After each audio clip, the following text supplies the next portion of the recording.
Education is the seed, society is the tree, and the students are the fruit, quoted by Dr. T.M.A. Pai.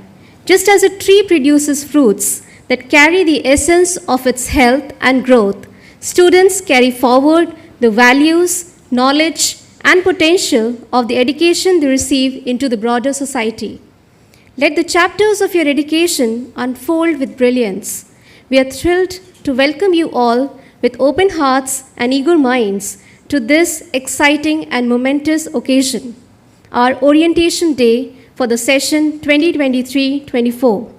This day is a beginning of fresh possibilities and the start of a journey that will shape your academic and personal growth. At the outset, let's take a moment to acknowledge the incredible group of people who have come together to support and guide you on this path. Ladies and gentlemen, distinguished guests, faculty members, parents, and most importantly, our enthusiastic new batch of students, a very warm welcome to the Students' Orientation Program at WGSHA. I, Dr. Preeti Agrawat, Associate Professor, Department of Management Studies. And I, Dr. Parul Gupta, Assistant Professor, Selection Grade, Department of Accommodation Operations. And we are honored to be a host for this exciting day today. As an expression of our gratitude to the Almighty, let us commence the ceremony with the invocation song. I request the AV team to play the song.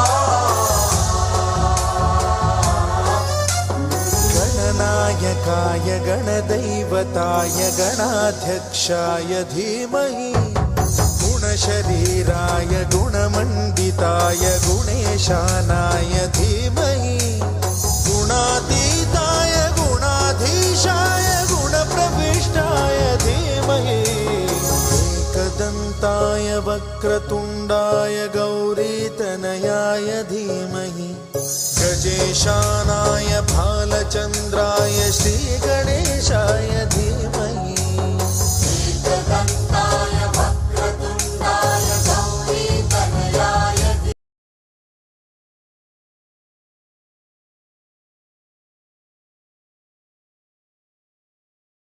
गानचतुराय गानप्राणाय गानान्तरात्मने गानोत्सुकाय गानमत्ताय गानोत्सुकमनसे गुरुपूजिताय गुरुदैवताय गुरुकुलस्थायिने गुरुविक्रमाय गुह्यप्रवराय गुरवे गुणगुरवे गुरुदैत्यकलक्षेत्रे गुरुधर्मसदाराध्याय गुरुपुत्रपरित्रात्रे गुरुपाखण्डखण्डकाय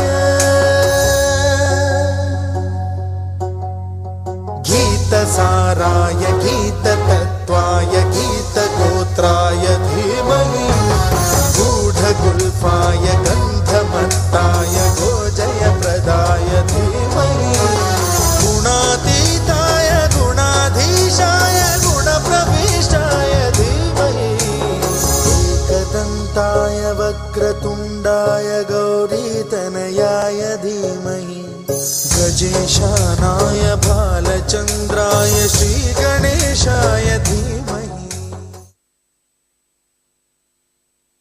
Thank you, Mr. Raghavendra. Today marks the beginning of an incredible journey as you embark on your higher education venture here at WGSHA. This orientation program has been designed to provide you with invaluable insights, information, and inspiration to navigate your academic path successfully. WGSHA, a part of Manipal Academy of Higher Education, is committed to delivering excellence in education, research, and training for individuals aspiring to excel in the global hotel and hospitality sector, with a focus on extending the boundaries of student knowledge with the service industry, particularly in hotels and tourism, WGSHA provides an exceptional 4-year Bachelor in Hotel Management program and a 3-year BA in Culinary Arts, emphasizing leadership development. Established in 1986, WGSHA was a pioneer in introducing a hospitality degree in India and consistently ranks first among national hotel management institutions. Its extensive alumni network of over 3,000 professionals occupies coveted positions worldwide in hotel administration and allied industries. As we stand on the threshold of this auspicious occasion, we have the honor of inviting our esteemed dignitaries to light the ceremonial lamp and offer floral tribute to our founder, Dr. T.M.A. Pai. This age-old tradition symbolizes the dispelling of darkness by light and marks the beginning of this event with purity and positivity. May I kindly request our principal, Dr. Chef K. Thiru, our chief guest, Honorable Vice Chancellor Mahe, Lieutenant General Dr. M.D. Venkatesh, guest of honor Mr. Gaurav Singh, Market Vice President, South and East India, Bangladesh and Sri Lanka Marriott International, invited alumni speakers, Chef Nitin Tandon, Mr. Ankur Handa, Chef Thomas Joseph Jacarias, Chef Nandita Varadaraj, and our Vice Principal, Dr. P. Raj Shekhar, to come forward and grace us with their presence for this meaningful ceremony. Let us embrace this beautiful moment that signifies the illumination of our paths as we begin this new chapter of academic excellence.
Thank you, esteemed dignitaries.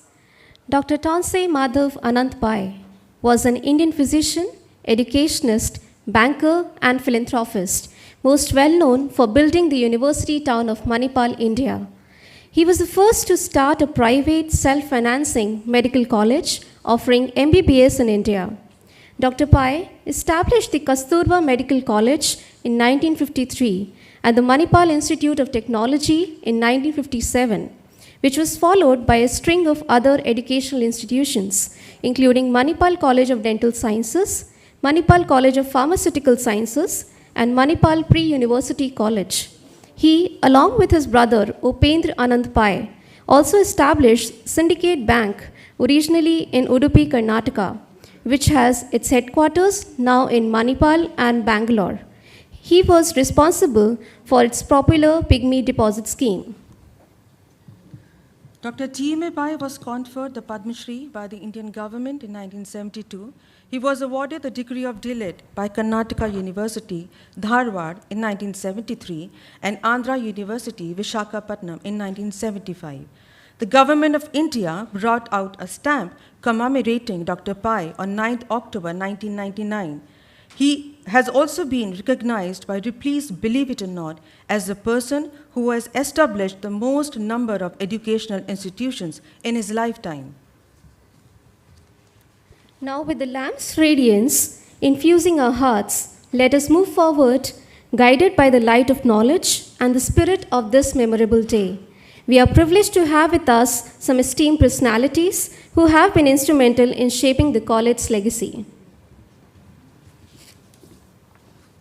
As a new student begin their educational journey, who would be better to guide them than a visionary who understands the importance of innovation, persistence, and the art of transforming simple ingredients into extraordinary creations? Let's welcome our dynamic principal, Dr. Chef K. Thiru. He is an accomplished chef, an erudite academician, a conversant leader, a proficient administrator, and an eminent personality with 33 years of competence experience both in hotel operations and academics. Scholastically, he pursued doctorate in food and nutrition in 2022 from Bharatiya University, Coimbatore. His study focused on the prevalence and assessment of antecedents and cardiovascular disease risk factors and the effect of the diet and lifestyle intervention among hotel employees. This study was very relevant theoretical and practical implications for the academic fraternity and industry professionals. He also has an MBA and is adorned as a distinguished member of the esteemed Institute of Hospitality, London. His area of functional expertise include academic processes and curriculum enrichment, hotel and kitchen operations management, cost containment and quality assurance, customer service, and special events. He has also been honored with several awards and accolades in the field of culinary and hospitality didactics. He is appointed as National Expert Trainer for World Skill Shanghai 2022 culinary competition by the National Skill Development Corporation and Ministry of Skill Development.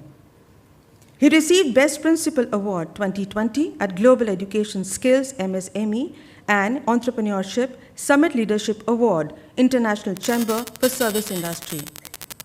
He is a recipient Outstanding Achiever Award 2019 from the Indian Federation of Culinary Associations for his significant contribution to culinary arts and conferred with Culinary Educator of the Year 2018 award jointly by Epicurus Hospitality and Telangana State Tourism.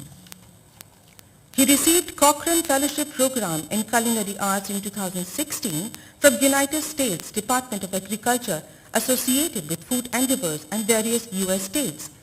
He has also been awarded as Best Culinary Educator of the Year 2016-17 by the Indian Federation of Culinary Associations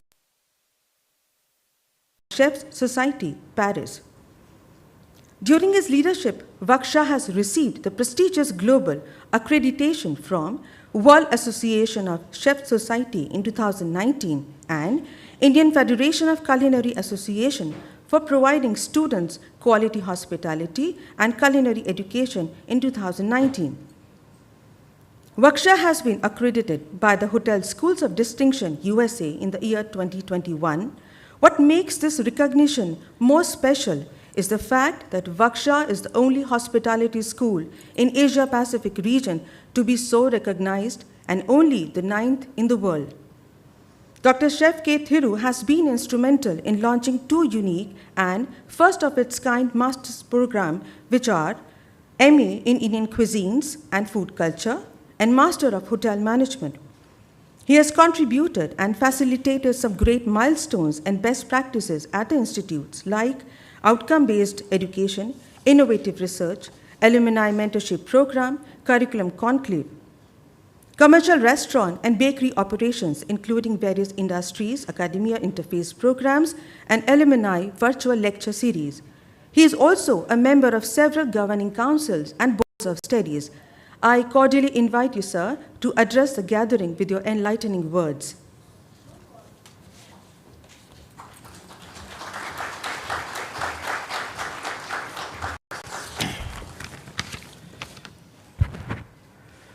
It is my honor to welcome our chief guest, Lieutenant General Dr. M.D. Venkatesh, Vice Chancellor, Manipal Academy of Higher Education, in this special occasion for the orientation of BHM and BA Culinary Arts students.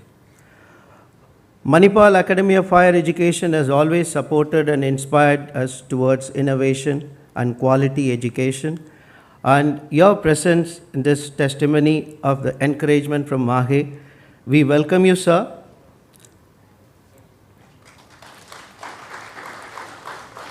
We have invited some of our WGSHA's alumni today. They are our biggest ambassadors. They represent what each and everyone here can inspire to be.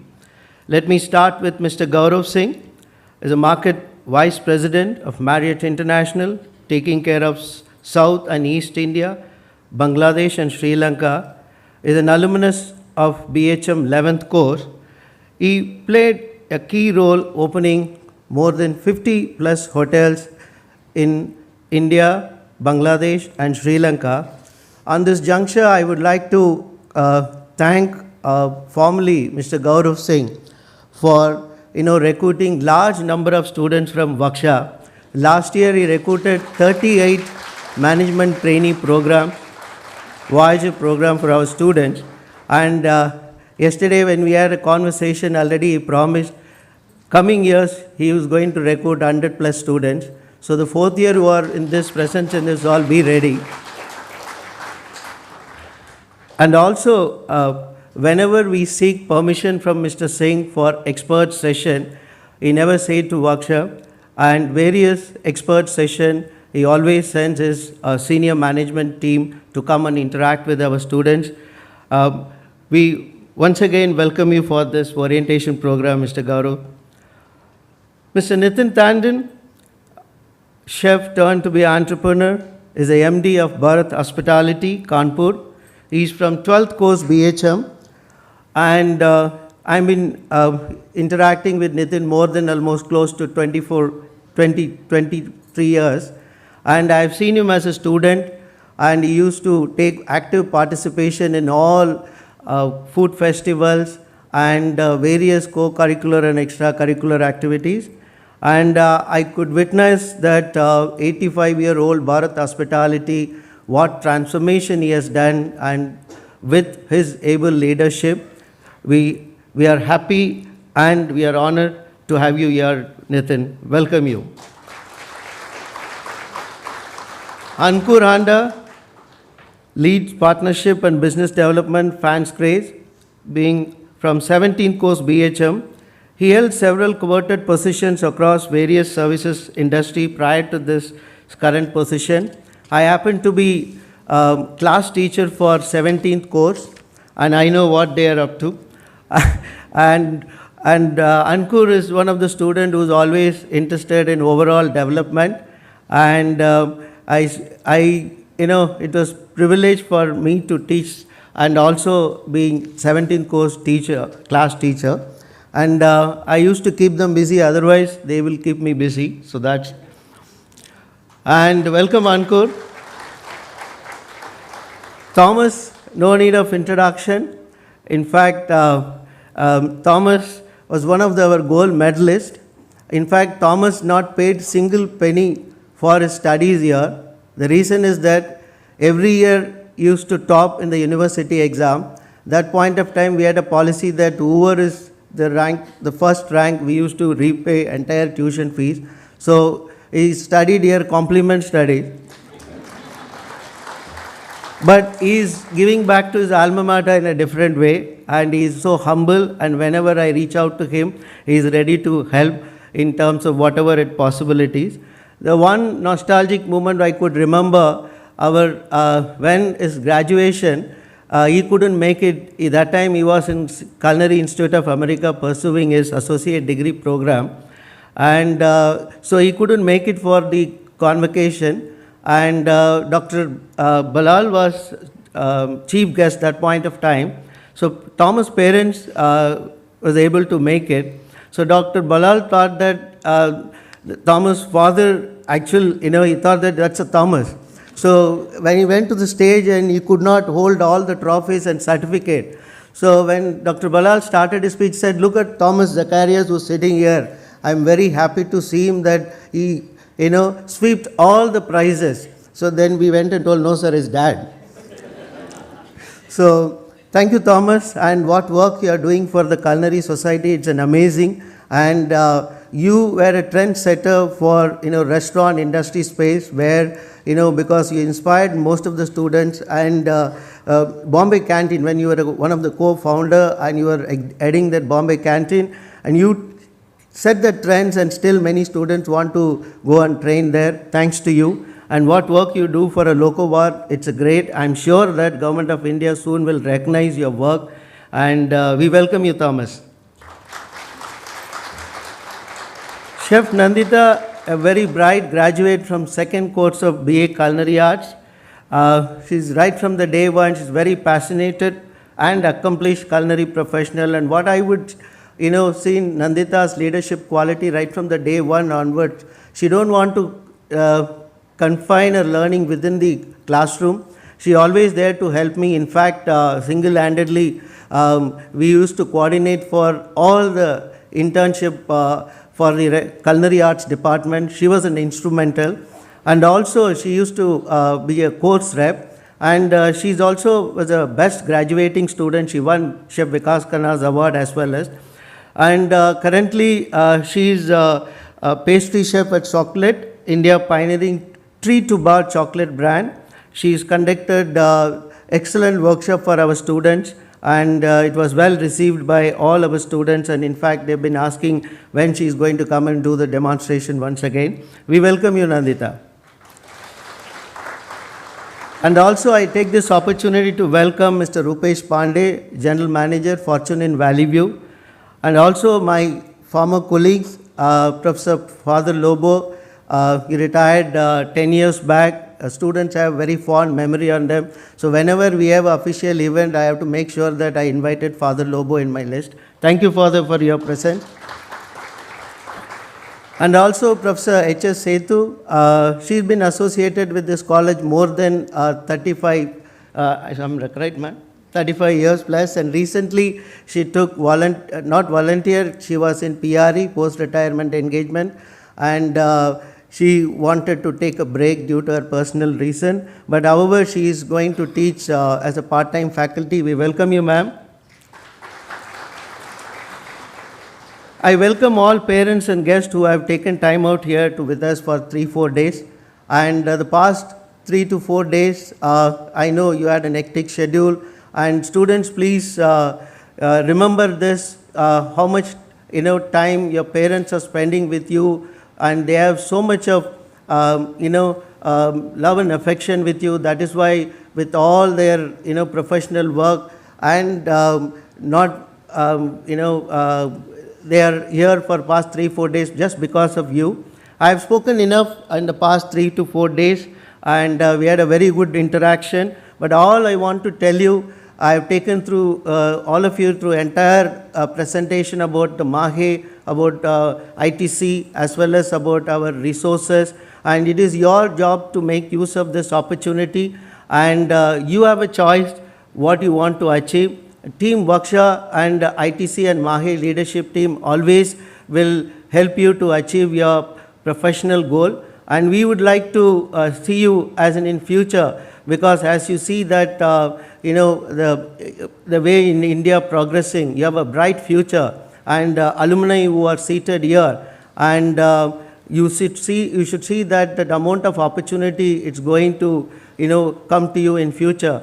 How we are going to create a niche for yourself, it depends on individual, and we promise you that we will develop you as an overall. And the parents, I know that you're going to, maybe tomorrow, day after tomorrow, you're going to leave from Manipal, but we assure you that we will take care of your wards, and it's our jobs to mold them and nurture them. And please give us empowerment, rest everything fall in place. And with all that, I would like to thank all our guests and alumni speakers for making this, coming here and spending some time with our students. And have a good day, and Jai Hind. Thank you.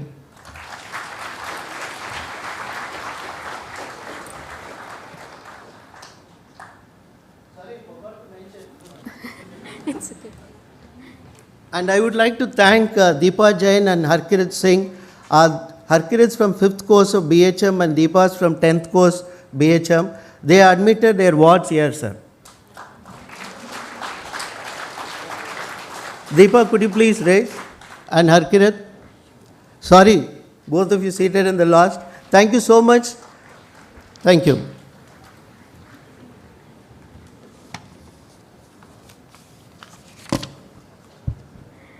Thank you so much, sir, for your inspirational words and insights, which have illuminated our minds, guiding us toward a deeper understanding of the path ahead.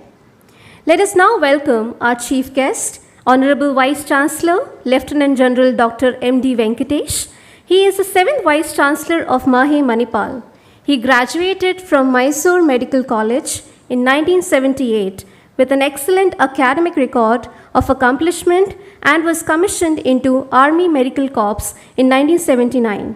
He has contributed significantly in the field of medical education, having trained generations of undergraduate and postgraduate students in the Armed Forces Medical College, Pune, and having had the unique distinction of holding over the years all the academic positions in AFMC from reader to dean. He served the armed forces for 38 years, during which, besides academic appointments, he has also held very important administrative appointments and is credited with many laurels. Dr. Venkatesh has been an assessor of MCI and NBE and also been on various committees of MCI, NBE, ICMR, and MOH and FW. He is an assessor of NAC as well. He is an advisor to DRDO on the Indigenous Cochlear Implant Development Program and clinical coordinator for the clinical trials of Indigenous Cochlear Implant Development Program approved by DCGI. Dr. Venkatesh has been keen researcher and has published extensively and contributed chapters in books in the field of otolaryngology and medical education. He has been the governor of the Board of Governors for the Indian Academy of Otolaryngology and Head and Neck Surgery. He is a member of the Medical Advisory Council for the newly commissioned National Medical Commission. He is a member of the General Assembly of the Indian Council for Cultural Relations, Government of India. He is a recipient of numerous honors and awards, including the prestigious Vishesh Seva Medal by the President of India. Prior to assuming his role as Vice Chancellor of Manipal Academy of Higher Education, he was a Vice Chancellor of Sikkim Manipal University and successfully completed his 3-year term. He displayed inspiring leadership qualities and team-building skills during his tenure as Vice Chancellor. Your esteemed presence is eagerly awaited as we seek your guidance and wisdom, sir. I cordially invite the Honorable Vice Chancellor, sir, to share your invaluable words of wisdom.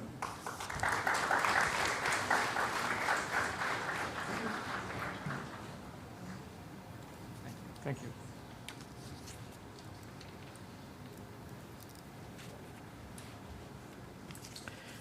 Very good morning, everyone present here today.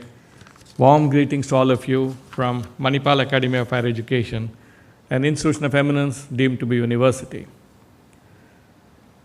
As we have paid our reverence to our founder, late Dr. T.M.A. Pai, was a visionary, a person with immense futuristic thoughts, and what he started much ahead of its time in the early 40s and in the 50s. What began as a single medical institution in 1953, first of its kind in the country, the first ever private medical institution, has today grown into an organization which has its footprint not only within India, but across the globe. His vision and foresight has been carried forward by our Chancellor, Dr. Ramdas Pai, who has only made it bigger and better, and now ably led by Dr. Ranjan Pai, who heads the trust. It is only taking wings and flying higher and higher. This is the story of Mahe. Guest of honors for the day, Mr. Gaurav Singh, Market Vice President, Southeast Asia, Bangladesh and Sri Lanka, Marriott International. Principal, Dr. Chef Thiru Nagasambandam, I'll call you Thiru. You've been an inspirational leader, and I think your achievements and what you've done for WGSHA will be remembered for a long period of time. Alumni speakers, Mr. Nitin Tandon, Mr. Ankur Handa, Chef Thomas Joseph Zacharias, and Chef Nandita Varadaraj, who are here today to speak with the newly joined first-year students. My colleagues from WGSHA, Mr. Pandey, invited guests from within the university and outside, retired faculty members, my dear parents, and my dear students who have joined the 38th course of BHM and 13th course of BA Culinary Arts. It's a new beginning for you all, and it's a new beginning for us. For us at MAHE and at WGSHA, every new batch coming is a matter of celebration for us and a matter of further commitment to make you better and better and lead you to a path of achievement by the time you complete our program with us. I'm very, very happy to be part of this year's undergraduate orientation program. WGSHA has always been a leader in hospitality education, has achieved numerous accolades and awards with recognition from ranking agencies. If I say that you have chosen perhaps one of the best hospitality and culinary schools in the world, I will not be wrong, because WGSHA is ranked at the top in the country and ranks very high in the world ranking. So to the parents and the students, let me assure you, you have made the wisest choice of choosing WGSHA to begin your journey in the field of hospitality and culinary world. WGSHA's unique strength is the collaboration between MAHE and ITC Limited. The professional collaboration, one of its kind in the country, the first industry academia partnership in hotel management education in India. We strongly believe that this partnership is really the core that differentiates in the market. The institution is approved by All India Council of Technical Education and accredited by several organizations like Hotel Schools of Distinction USA, being the first and the only accredited institution in Asia Pacific region. I think this calls for a huge round of applause. I also interacted with the assessors who came to look at our facilities during this assessment, and I'm really, really proud that the words that they spoke about WGSHA is truly reflective of the quality of education and the infrastructure facility that WGSHA provides to its students. Well done, Chef Thiru and team. Also recognized by World Association of Chef Societies, Indian Federation of Culinary Association, etc. So you have gotten into a school with extensive credentials, and I'm sure you'll have your wonderful time here over your 4 or 3 year program schedule, which is perhaps curated, structured with so much of love and affection, with a futuristic viewpoint about where the industry is headed. I would compliment the Board of Studies, the faculty, Chef Thiru, of course, and all the alumni who have contributed in the development of this curriculum. A small word about MAHE. MAHE is currently ranked number 6th in the country in the universities category, which makes it the number 1 private university in the country. And MAHE is also been conferred the prestigious recognition by Government of India as an institution of eminence. The icing on the cake has been, MAHE has been ranked amongst all the 3 major international ranking agencies, the QS ranking, World's Higher Education ranking, and the Shanghai ranking, and we have been raising and rising every year. So to all the parents and the students, I think you have made the right choice of getting into an institution which cares for its students, which provides or which takes great pride in its excellence in education, and more than anything else, providing you all with a quality, holistic education that compares very well with the best known universities in the world. So by the time you leave here in this multidisciplinary campus, you will have a well-rounded personality ready to conquer the world and excel in anything that you wish to do after you have completed your studies out here. We will ensure all the support. I'm very happy to find that we have alumni speakers being present on this occasion to inspire and motivate our newly joined batches. Our alumni achievements will go a long way for these students to look forward to in their career, and I'm sure 3,000 plus strong alumni of WGSHA who are spread far and wide across the globe will be ever eager to support you, to mentor you, and lead you towards achieving whatever are your goals in life. The WGSHA's alumni are there everywhere, in the top of the heap, heading corporate hotel chains, owning their own industry as entrepreneurs, becoming chefs of international repute, including Michelin star chefs, and more than anything else, they turn out to be great human beings, ever willing to support the institution. I have been part of many alumni meetings. The spirit with which the alumni participate in encouraging and empowering the current students is something to be learned from you all. A big thank you to all the alumni, and I'm sure that you will continue to bestow your support and love to our students and help them to achieve their life goals. I once again thank all our students and parents for choosing WGSHA and MAHE as your destination for study. MAHE, as I mentioned, has student-centric policies, and we maintain a very healthy learning environment in the campus. And with the hotels divisions of ITC Limited, partners with the college, I am confident that the students will get the best knowledge and skills in this institute. And I assure you, MAHE will provide you all support to the college always. And all of you would be entering into a literally brand new academic block with world-class facilities. I'm sure you will enjoy your course of studies, your work, and by the end of it, you'll all feel proud and happy that you chose WGSHA as your study destination. A little bit of caution to all of you. All of you, perhaps for the first time, would be entering a campus after your 12th class. Therefore, I want you to be responsible.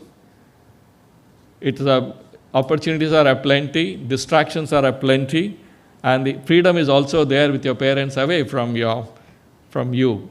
So please be responsible to your parents, to yourself, to your friends, and to your institution, and develop habits that are congenial and productive.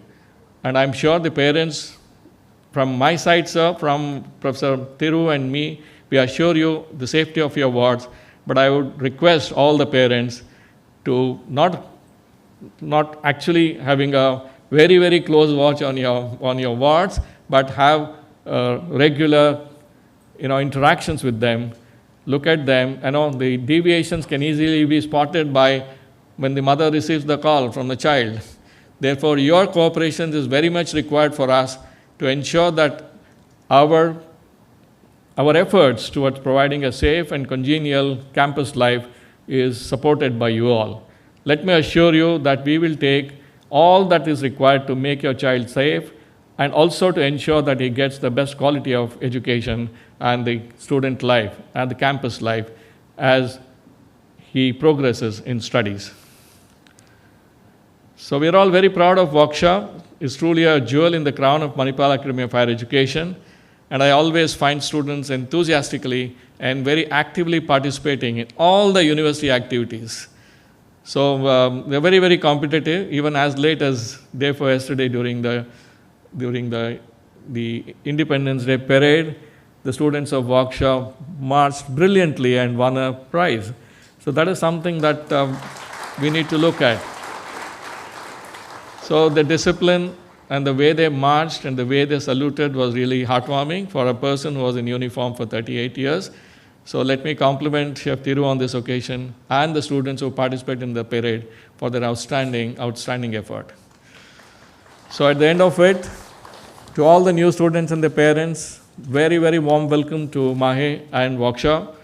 Be rest assured that your destiny for future will be charted very, very carefully, and you will be led and made so empowered to achieve all your dreams and aspirations. And I'm sure the alumni will continue to support all of us in the best possible way. Thank you very much, and Jai Hind.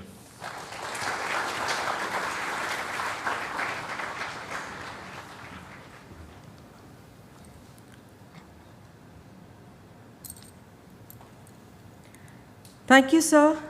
We have been fortunate to witness a reservoir of knowledge that only comes from a life richly lived and dedicated to the pursuit of excellence. May your wisdom and constant encouragement continues to inspire us to reach new heights. We sincerely appreciate your gracious presence and the constant encouragement you have bestowed upon WGSHA. Now I cordially invite our principal, Dr. Chef K. Thiru, to felicitate our Honorable Vice Chancellor with a token of gratitude.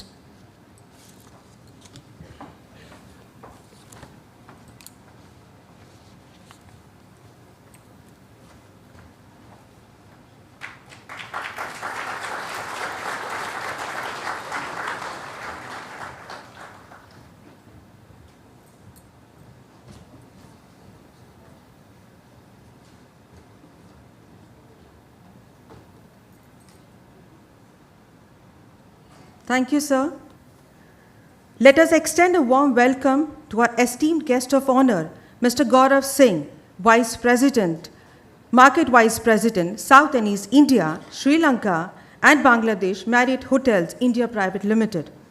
Mr. Singh is managing a portfolio of 36 hotels under the flags of Ritz-Carlton, JW Marriott, Sheraton, Marriott, Westin, Le Méridien, Renaissance, Four Points, Courtyard, Aloft, Fairfield, and Tribute.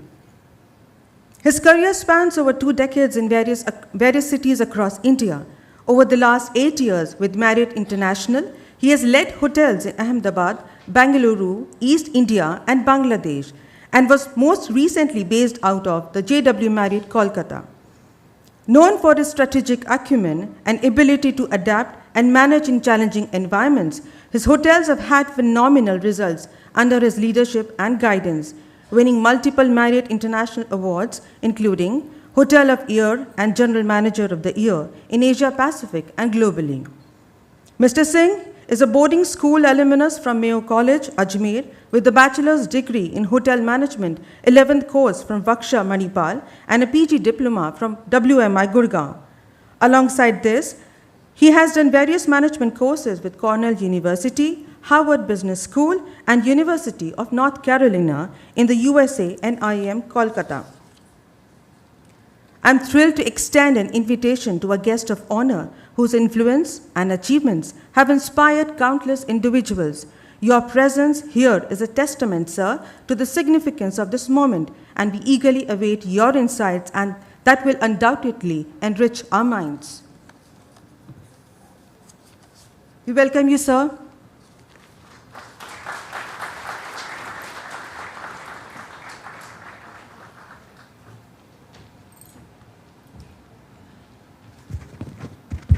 Good morning. Can you hear me well? Okay, I don't have the privilege of what Chef Thiru and I think Vice Chancellor, Lieutenant General Venkatesh just said to you from the dais. They both spoke about parents and the new batch that's coming in and how the Institute has been always there to protect, teach, provide knowledge, provide a journey, a career, and grow each one of you in that part of your life. What I am going to do is take you through what I went through, some of the memories I have of here, what I still believe has shaped a large part of my life, and I also want to leave a few messages which I believe will be important in the journey that you are now embarking on. So with that, firstly, I wish to thank both WGSHA and Mahe for having me here. They've always been a part of my life in a way that I can't really demonstrate better than in the words of saying a big thank you for being there. That's just the beginning. I must tell you, when I joined, I didn't know what I was getting into. Much like many of you, I passed out of my 12th. I didn't know whether hotel management what I wanted to do. I didn't even know where that would take me. My parents weren't sure what I was getting into. In fact, what happened was I went to my dad and I said that I want to do what you did, which is the college that you went to. I want to go to the same college. My dad's an alumni of St. Stephen's College in Delhi. And I said, if I can get there, that'll be the first step towards achieving something in life. That's how I thought. Of course, I tried. I gave the entrance. I had my 12th results. I went and stood outside Delhi University, looked at the lists that come out, the first list and the second list and the third list. But unfortunately, I didn't make it. I don't think I was good enough in my studies to get into those lists to come in and join St. Stephen's. So the second thing that happened, and Lieutenant General would love to hear this, was that half of my other side of the family were in the armed forces. So others say that that's something, but in their own personal space. And I felt that that's a life I want to live. So again, I started working towards how do you get into the NDA, and what do you need to do, what exams do you need to give. And all of that was happening on one side. At the other side, I had a career counselor in my school. I went to a boarding school, so I had a career counselor. And this lady took half a day out to speak to some of her students who were passing out. And she said, you know, one of the fields which is upcoming is hospitality. India is still in its nascent stage. And this is, if you now know I'm from the 11th course, you'll know that this is 25 years back. Yeah. So when that happened, and she spoke to me about it, and she didn't have much of a clue about hospitality. She was just guiding people in various careers. And one of the careers she spoke about was hospitality. At that point of time, WGSHA had only one course. One course meaning, I think today we run 5 programs. Then we had only the BHM program. And it was a BHM 3-year program. It wasn't even a 4-year program. I was, I think, the last batch of the 3-year graduation program, and then it became a 4-year graduation program. So yeah, she spoke to me about this opportunity that exists. And I said, okay, while I'm trying for St. Stephen's, while I'm trying for the Army, I have an opportunity to even try here and see what happens. Yeah. And lo and behold, I got through every college that I applied in hospitality. I applied to, I think, 4 colleges, one being the National Institute, which is the IHM, one being here, and a few in private schools in India. And I got calls from all of them. And I was like, hey, this seems interesting. These guys reject me. These guys call me. So I must be doing something right in this space for them to look at me and say, I didn't know whether I was doing something right or whether there was just so many vacancies. I don't know what it was, right? But I thought, okay, let me come here. And I came to Manipal. I'm a boarding school guy, so I went to school at the age of 3 on my own. So I've studied without the help of having a lot of my family involved in my life. My dad was posted in the east of India in Assam, very far from here. And of course, travel in those days was not as easy as it is today. So I traveled myself to Manipal to see the college, understand whether this is where I want to come. I came here, I saw the life, I spent 3 days here in a very small, if I may call it shady, sort of a hotel. It allowed me to spend and understand what this city or township can provide. I went back, having received a formal, admission into the college. I went back to my home, and in fact, I didn't go back home to Assam. My grandparents used to live in Jaipur, so I went to my granddad because I'd studied in Ajmer, and I went back towards Rajasthan, and I went to my granddad, and I went to speak to him about this possibility of this institute. So when I went to him and I said I want to do hotel management, hell broke over. Yeah. My granddad was like, is that why we sent you to Mayo? That's one of the good schools, a good boarding school in India. Your dad spent considerable amount of money to send you there. My granddad was a government servant. He'd worked many years in the statistical and finance department of the government of India. So for him, and in that time, there was engineering, there was medical, and there was IAS or services, right? Government services. Those were the three jobs that were aspirational. In his words, and I remember this so well, waiter banega. Yeah, this is what he told me. And he said, really, waiter banega? And that, in fact, was one of the reasons that I actually took up hotel management. Those words. Just those words, waiter banega, was something that told me that, listen, if they all feel so strongly about it, I can prove them wrong. Yeah. Because that was something that inspired me to come here. When I came here, I must tell you, Father Lobo is here. He was my English faculty, and he would remember me fondly as being one who either didn't speak too much, or when he spoke, he got thrown out of class. Yeah. So there were only two parts of it, right? I don't think I did too well in the early years. I personally had a lot happening. I was learning about how independence can teach you the good and the bad of life, and I think you get to see a lot. You get to see what independence gives you in your day-to-day learnings that come about, not just in education, but also in becoming the person that you wish to be. So that got me going into a few things, and this is a story that kind of then further fructified. It's at the end of my schooling. My dad's boss, who was in Calcutta, his daughter was getting married, and I was in between having passed out of graduation, schooling, but yet not started my college. So I had this admission letter from Manipal, and I had all my family saying, you aren't going there, and try for the NDA. And I had this marriage that I was going to attend, and she was like an elder sister to me that I was going to attend a wedding of. And her father said to me that, you are here in Calcutta for a few days. I know you want to do hotel management. Why don't you look after the bar at the home while this wedding is happening? And it was more of a family thing, right? He was like, there'll be people coming in and out of the house. Here are the keys, and just look after the bar. So I said, okay. I didn't have any idea about the bar. I didn't even, I'd had a few beers in my life, but that's all that I'd had probably. Yeah. So I didn't really know what bars actually meant. I did what I could do.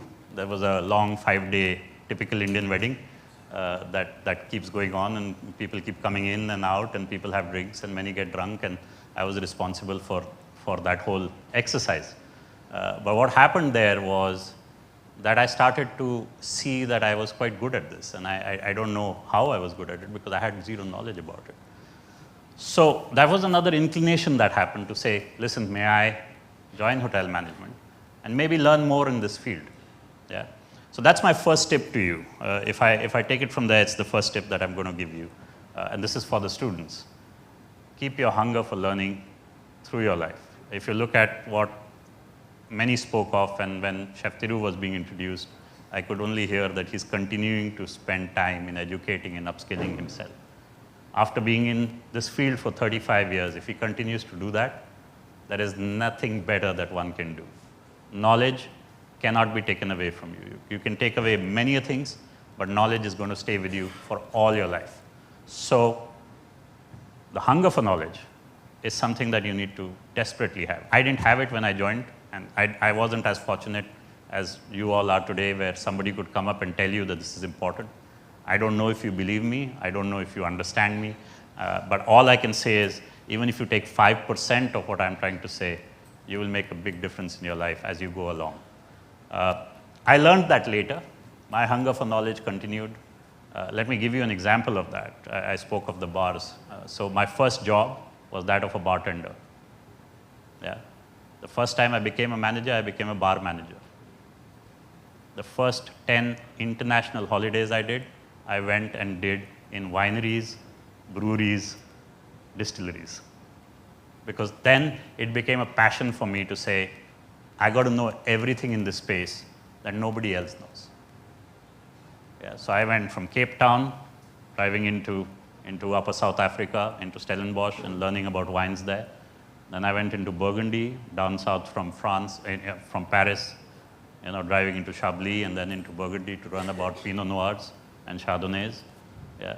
Then I went down to Champagne. Then I went down to Cognac. Then I went into Scotland to learn about Scotch.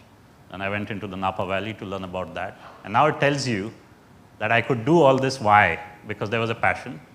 It would cost. When you do something like that, it costs, right? Somebody's going to spend on it. Either your parents are going to spend on it or you're going to spend on it. Let me tell you, the day I graduated from this school, from that day, I have not taken a penny from my parents. So this school gave me that. Yeah, it's not that I didn't want to take pennies. The school gave me that. The school gave me the opportunity to work in a space which would give me a livelihood of my own. Yeah, whatever money I had, fair enough, I could live with that.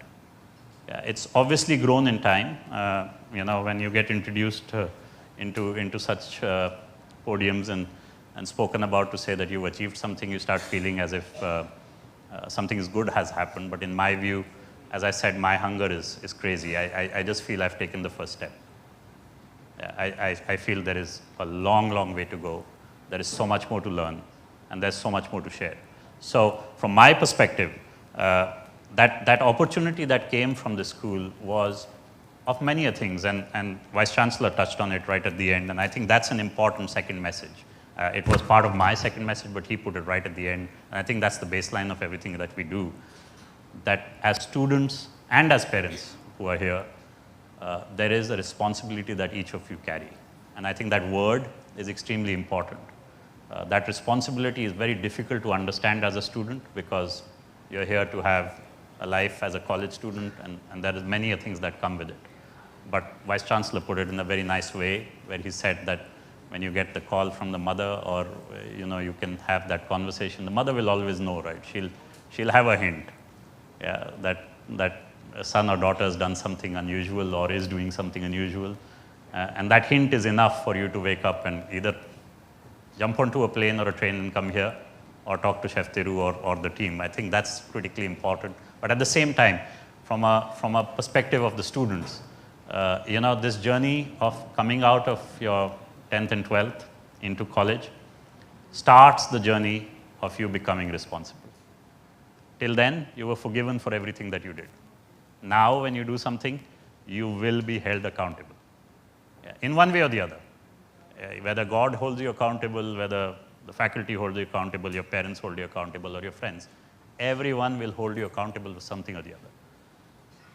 What happens in this college, and as part of my journey, I can only tell you, as I said, I went to a boarding school when I was very small. So I have a bunch of friends who lived with me through my schooling days. Yeah, they became my soulmates. And there are just a bunch of them. I don't have, unfortunately, like today when you have Instagram and you have 10,000 followers or 20,000 followers, you start thinking that you have 20,000 friends, which is not necessarily true, right? You always have 2 or 3 friends in your life. You don't have 20,000 friends. Yeah. So I had those 2 or 3, 4 friends, and they're still very strong in my life. But when I came to Manipal, I found another 2 or 3 of them. So that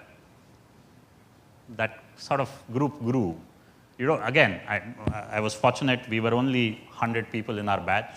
We were only 300 students in the school. I believe now there are 1,200. So the school has grown in the last 20, 25 years from 300 to 1,200. It just shows you. I haven't seen the new campus. I'm looking forward to that, the new office building. I think I was here in March looking at the batch which would join us. In fact, then a good 30+ students who joined Marriott were part of an induction that I hosted at the Ritz-Carlton in Bangalore just about a month back. And they are now part of the Marriott family. And that word is something that I believe, the word family, is something that I believe happened in Manipal. I sort of made these 3-4 friends.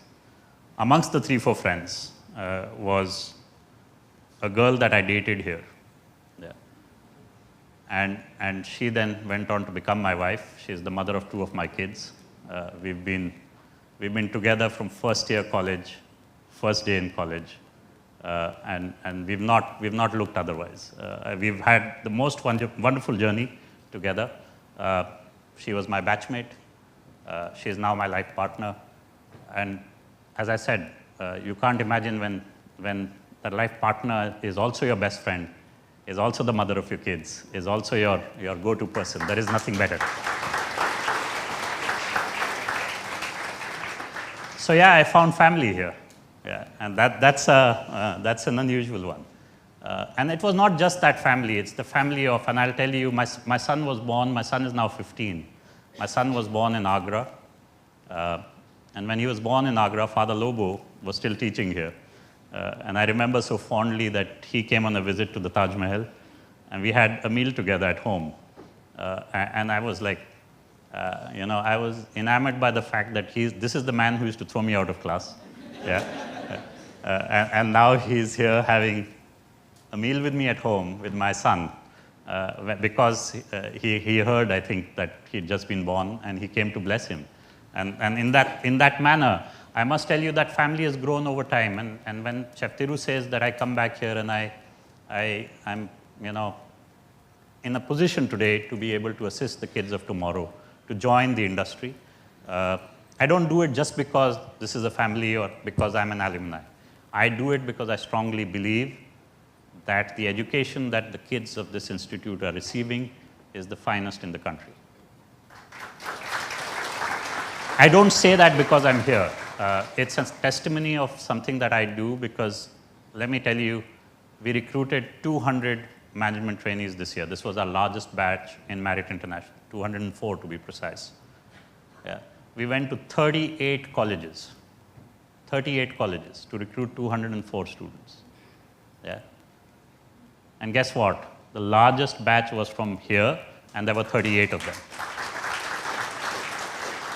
So that's the testimony of it. It's not because this is family. It's because of what the students do and what the faculty does and what this institute does. But one of the things that I must tell you, in this whole space of learning and recruitment and the journey, and this is for maybe a little bit for the parents as well.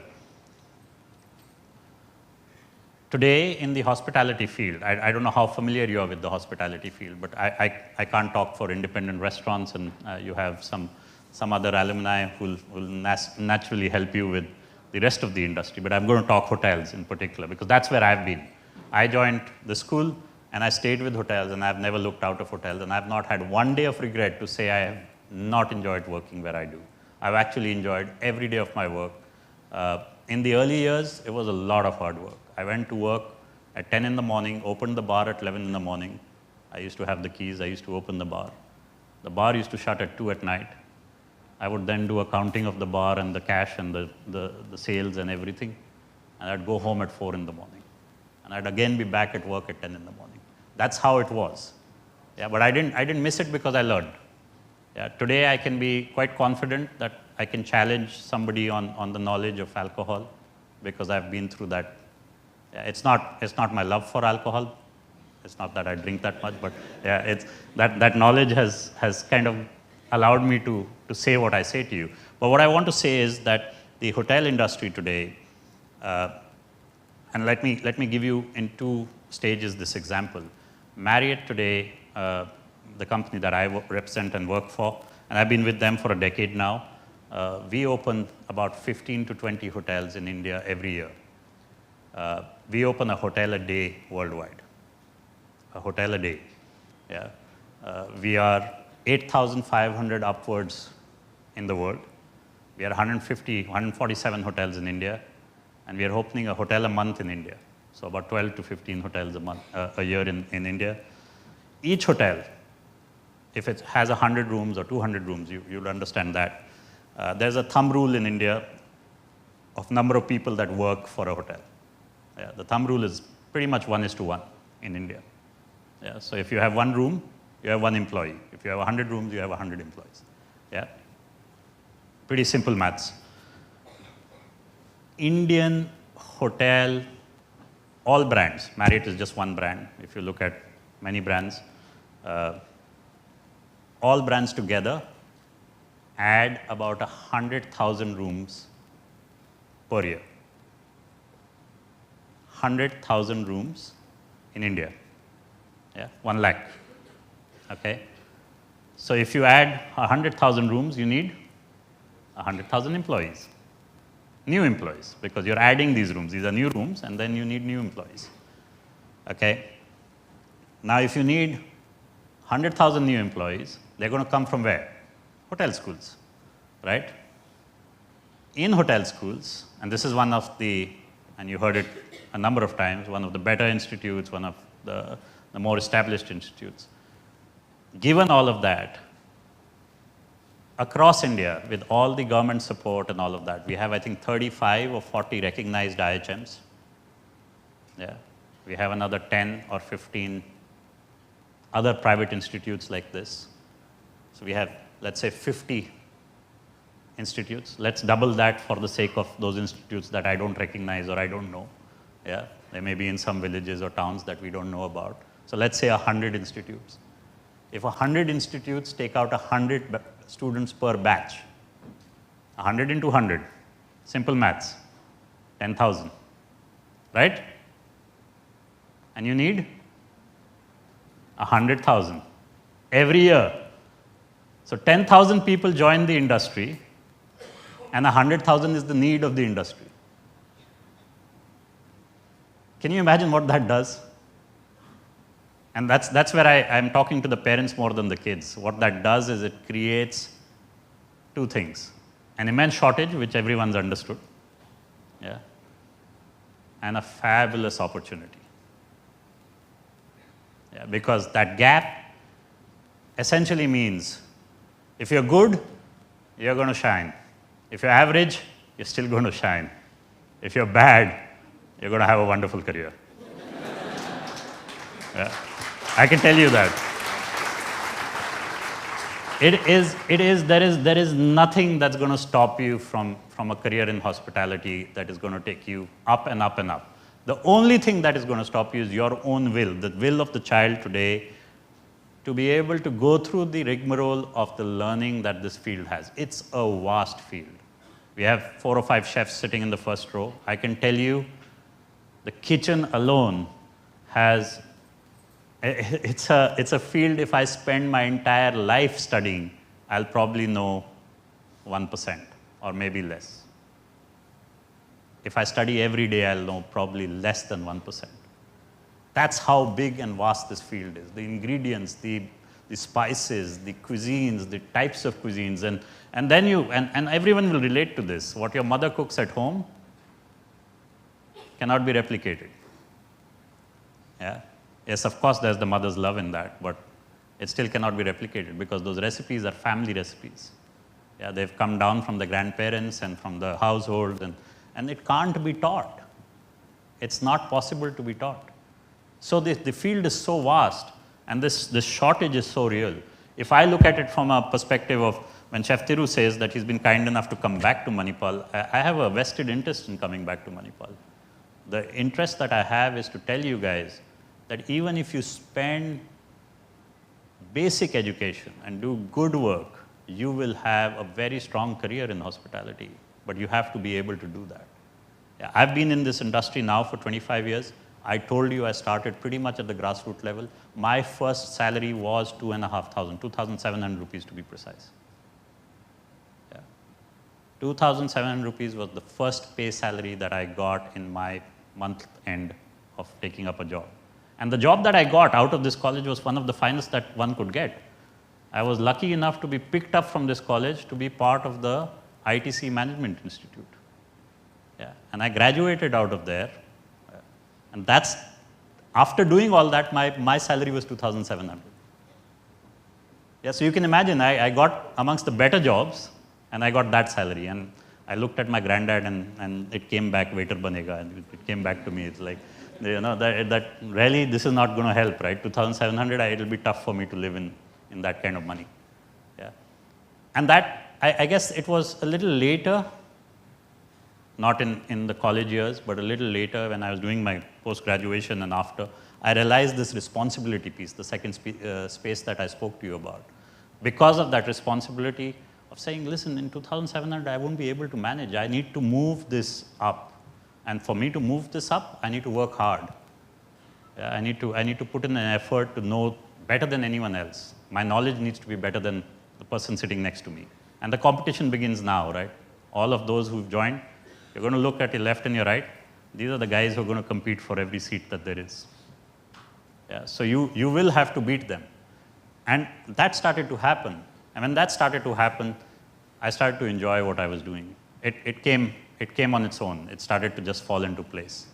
Let me tell you, and some of the earlier speakers spoke of Manipal and Mahe having a relationship with ITC. Marriott has a relationship with ITC. Yeah, we have a very strong relationship with ITC over the last few years. And my first job was with ITC. Yeah, so I actually left this college and joined ITC, and I worked with ITC for 7 years. In today's day and age, people change jobs too quickly. In my time, when I changed the job, everyone looked. My dad worked in one company all his life. Yeah. So when I was changing the job and I went to my dad to take advice, you know the advice, right? You know what happened. He looked at me strangely and said, "Are you crazy?" Yeah. And he had been in the East, and anyone from the East will tell you that ITC in the East is like, wow. You know, if you've got a job in ITC, yeah, people will get ready to get married to you. Yeah, it's like, it's literally like that. Yeah. So let me explain to you that journey, and you know, as part of this journey of hospitality that I went through, I must tell you, I've been a true Indian. Maybe I didn't get the armed forces, so I got this opportunity to explore India. In 25 years, I must have had more than 25 offers to go abroad. Yeah. I'm still here. That tells you that I'm a true Indian. I've reached a place in my life, in my career today, that if I have to grow further, I might necessarily need to go abroad, because they've now started to give me countries like Sri Lanka and Bangladesh to run. So I don't know what lies next or what lies ahead of me. But in that journey of the hospitality space, I got to work in 13 different cities, or 13 different states actually, more than 13 cities. Yeah, so I've seen and lived in 13 different states of India. I'm born in the East. I've studied in Rajasthan. I did my graduation in Manipal. And my post-graduation in the North in Delhi. Yeah. I have worked in Mumbai, Ahmedabad, Agra, Udaipur, Bangalore, Calcutta, Chennai, and it goes on and on. Yeah. So I've got to see India, experience India. There is nothing better that one can do as an Indian to work in so many different places. Today, Marriott India has 26,000 employees. I work with 26,000 employees. Yeah. So they look at us and they look at me for direction in so many ways. And that's a responsibility that I carry, to be able to live their lives in a better way. At the same time, in all this travel and all the different hotels and different companies and growing one's career, one of the things that happened in this journey was, obviously you got to see India, but at the same time, when you have, I spoke to you about 2 of my kids, right? Now think about it. When I've done 13 different states, my kids have done, my son is in his 10th, he's done 7 different schools. I did 1 school, he did 7 schools. Yeah. So I'm not proud of that, but it's like I gave to my career, and I kind of took them along and said, okay, I'm going here, so you got to come here, and I'm going here. And my wife supported me. She's a hotelier. She chucked up her job to look after the kids. Yeah, now she works again because the kids have grown. And that's where I say that what she gave to me and what this college has given to me is that part of family which I feel grateful and very, very thankful for. But at the same time, it allowed me the space to put in the learnings and my passion. I spoke of the hunger for learning. I spoke of responsibility. The last thing that I'm going to speak of, and this is to the fag end, and I think I've taken a little more than the time that I was dedicated, but Chef Thiru and I had a side chat at dinner last night, and I did ask him, is my time sacrosanct? He said, no, you can take as much as you like. So I said, okay, I'm taking the liberty of breaking those rules. I must tell you, and those of you who know me well, I've always broken rules. Yeah. They are meant to be, rules are made to be broken. That's how I believe. Yeah. It doesn't mean that you don't be responsible. It means that you enjoy to the maximum that you can. And that's my third message to you, that while you're here, you must enjoy, must have fun. Because if you don't enjoy, you will never be able to do what you wish to do. You need to have a passion in something, and you need to live that passion. And if you don't live your passion, it's not going to get you anywhere. And I can promise you, each one of you have a passion. Each one of you do. Someone has a passion of sleeping, yeah, maybe sleeping extra hours. Someone has a passion of reading. Someone has a passion for sport. You have passions for various things in life. Yeah. So if you have a passion, live it. Because what it'll do is that you'll be able to achieve that passion and say, okay, I'm living my life the way I wish to. And then you'll be able to do the other things in life. I strongly believe that you need to live your passion. Now, don't abuse the passion. If you have a passion for sleeping and you sleep 18 hours a day, I don't think it's going to help your cause, right? Yeah. So I don't ask you to abuse it, but I do ask you to live it. At that, when you live a passion and when you live or you enjoy life, and I must say, when you put in energies towards enjoying life, it is something that allows you to start to enjoy many things that come around that passion. I'll give you a case in point. Hotels became my life journey. It's been my life journey. When I joined hotels, I spoke to you about my dad being in the East. He was a tea planter in Assam. Yeah, I went to a boarding school in Rajasthan. And I'd been brought up in a boarding school, so I'd only seen those 500 students or my friends and my circle of friends. And that was my circle of influence or my knowledge. When I joined Manipal, there was another 300 I made acquaintances of, and another 30 I made reasonable acquaintances of, and another 3 I made friends, and 1 I made my wife, and that happened. But other than that, that was my circle of influence. When I went into a job, and today I spoke to you about 26,000 employees, I must speak to you about the experiences I had. When I was in Ahmedabad, the Chief Minister of the state was Shri Narendra Modi ji. Yeah. I and he interacted more than 7-8 times personally, one-on-one, over an hour. Yeah, now he's the Prime Minister. Okay. It happened because I'm in the trade I am in. It's not because I know him. It's not because I'm a fan of him or I go vote for him. I'm not being political here. I'm only saying that happens. Yeah. Today, one of my best friends is the Indian football captain. I met him in a hotel. He and I spent Saturdays together talking about life. Yeah. Those of you who know him, Sunil Chhetri, current Indian football captain, great friend of mine. You get to know many celebrities in the industry, whether they are politicians, whether they are Bollywood, if that interests you. Yeah. I've been fortunate to get a few married. So I don't wish to tell you what happened there, but I can tell you that I've known them personally. And over time, some of them you relate to and they become your friends. Yeah. So your circle starts to grow. And that circle of friends that I spoke to you about, it's not necessarily that these guys are just your friends. It's not to tell you, I'm not selling, you're already here, right? You're already in the hotel school. I'm not trying to sell you to join hospitality. What I'm trying to tell you is that you have the opportunity to interact with people who are world leaders or influential media personalities that can shape the image of not just the country, but of people who live here. Yeah. So when they say something, most of us listen, right? When Shah Rukh Khan comes and says something, there's a lot of people who make a statement on that, right? And what I want to tell you is that in this industry, you will have the opportunity to not just befriend them if you relate to them. The fact is you need to relate to them, right? Not everyone will become your friend, and not everyone you want to be friends with. You need to relate with that individual. And when you do, you'll find those guys. And when you do that, you'll also find many passions that relate. Now, I spoke of football, and I can only tell you that's a passion because for me it was a passion. I had a passion for sport. I used to spend considerable amount of time on Saturdays watching the Premier League. Yeah. So for me, I couldn't play football at that level, but I watched football. And that allowed me to have conversations with people who were footballers.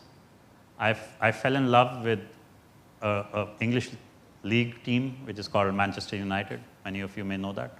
Yeah. And today, I can tell you this, Marriott International sponsors a lot of things, right? One of the teams we sponsor is Manchester United. Yeah. So we sponsor, those of you who love cricket, we sponsor, for the last 3 years, we sponsored Mumbai Indians. Yeah. And I got to have dinner with Rohit Sharma every year at the end of the year of the IPL, right? So, and I'm not a cricket fan. Strangely enough, I'm not a cricket fan. Because I don't know why, but I'm just not a cricket fan. But at the end of the day, I used to wonder, what am I doing on a dinner table with Rohit Sharma? Like, it's got nothing to do with me because I'm not a cricket fan. But as a company, we have chosen such partnerships. I spoke of Mumbai Indians, I spoke of Manchester United. Those of you who watch Formula One, we sponsor the Mercedes-Benz team. Yeah. So Lewis Hamilton. And hence, these are just people that you get to interact with in your journey if you grow yourself in the career. And I'm just giving you these examples to tell you that that is a possibility. But what is the most important piece is to remember that while you do all of this, you must remain responsible. You must live your passions. I spoke of these two. Yeah? And at the same time, keep that hunger for learning. I'm going to end with a little story that may tell you about what has shaped my vision in so many ways. So there's this. Imagine this, that I tell one of my employees to go to the market and pick up 1 kg of oranges for my wife at home. Fairly simple request, right? Go to the market, pick up 1 kg of oranges for my wife at home. This employee goes to the market, picks up 1 kg of oranges, delivers it to my wife at home. That's a job well done. Yes or no? Yeah? Okay. In my view, that's a job not begun. Because when I say I want 1 kg of oranges, yeah, I've defined the quantum. I've not defined the reason. I need oranges for a fruit salad, orange juice, or what at home. So you get different oranges in the market. Yes, you do. You get Valencia oranges from Spain. Yeah, you get Australian oranges. You get Indian oranges, which are in season only in the winter. You get what is called kinus. You get what is called Mosambi, which is a different type of orange. Yeah, so you get various kinds of oranges. So what is the responsibility of this associate when he gets this instruction from me? To ask. To ask. What do you need the oranges for, and which type of orange do you need? And if you would have done that, you would have made this job well done to a job superbly or fabulously well done. Yeah. You've delivered the oranges. My wife has got the 1 kg oranges that she needed. Now she's got the oranges that she actually needed. Yeah. And that's the difference. This fine line between not asking and asking in hotel school or in any school is the biggest thing that I can leave you with. While you're here, ask. Continue to ask. Ask your faculty, learn, ask your friends, ask your colleagues, ask the industry, ask everything that you can, because that will become then your knowledge. And that will be the differentiator between an average person and a fabulous person. Yeah. It's a very small and easy example that I gave you, and I can give it to you in 100 different ways. But all I want to say to you is, mediocrity today will get you nowhere. Yeah, so while I did tell you that you have a need for 100,000 people, and even if you're average, you'll get a job. Yeah. A job is not a career. You get that? A job is coming to work in the morning and going home in the evening. A career is when you come to work, you learn and you ensure that you do it better than anyone else, and you go back every day and say, I will beat the next person even better tomorrow and do it even better tomorrow so that I can grow faster. Why are you here today? The simple purpose of why are you here today? That's a question that you must ask yourself. That answer is, you want to grow into a professional in the hospitality space to become somebody of value. And what is that somebody of value?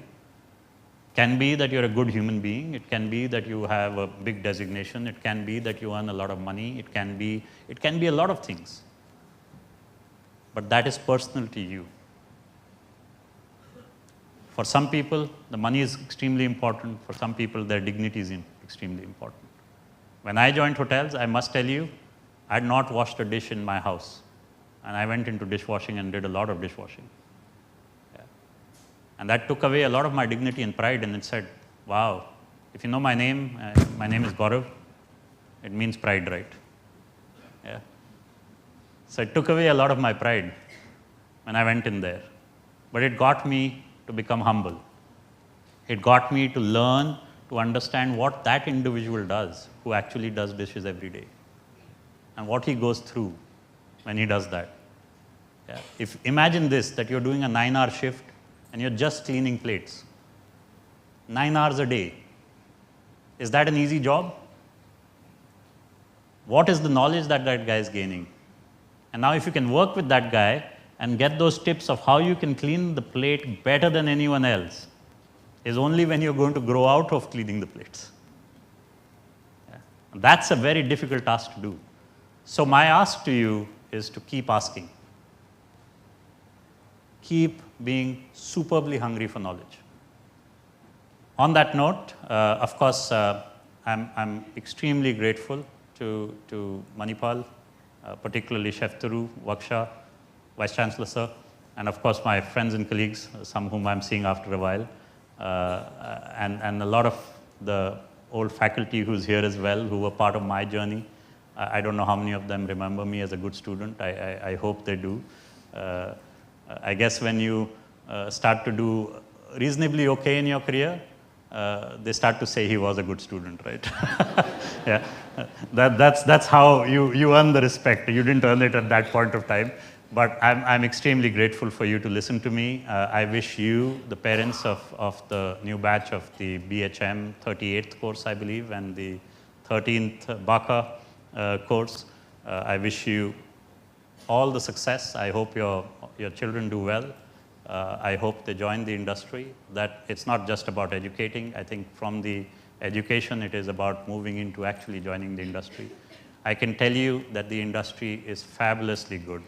I spoke of my first salary, but I can also tell you that that multiplies 1,000 and million times as you grow your career. And it gives you a fabulous, fabulous career. It gives you a career of travel.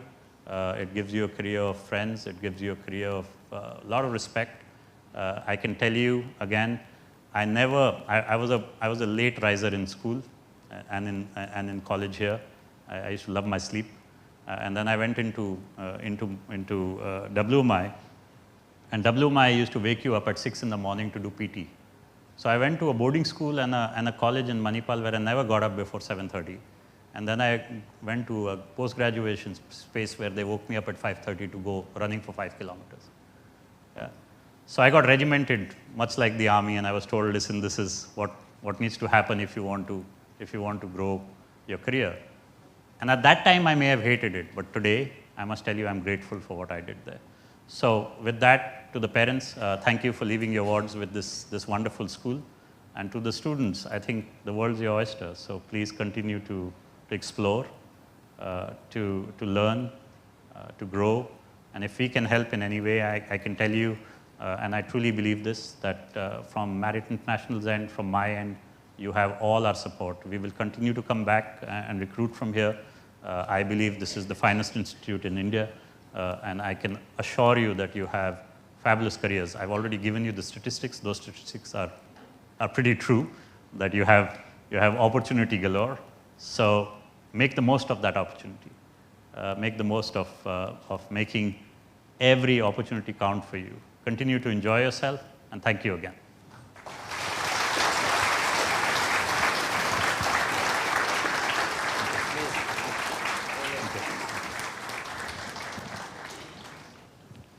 Your kind and insightful words are sincerely appreciated. Thank you, sir. The wisdom shared by you has not only enriched us intellectually, but it has also touched our hearts. The experiences you've shared has made a long-lasting impact on our students. We will now take a short break for tea and refreshments. The tea will be served on level 1 and level 2. Kindly reassemble after 20 minutes for the industry experts session and the inspirational alumni talk.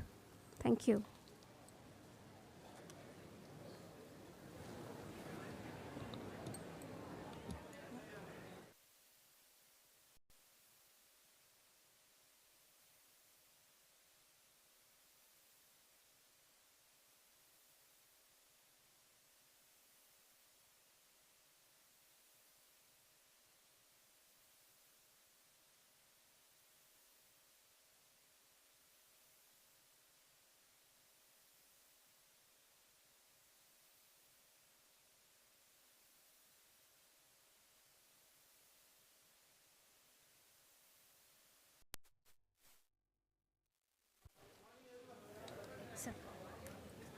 Morning, everyone. There will be a slight changes. If you all we continue to, we'll continue the session. Maybe Chef Vikas has joined there.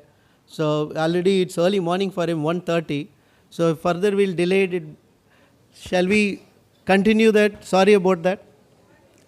Yeah, please. And those who are gone for a tea, please bring them here.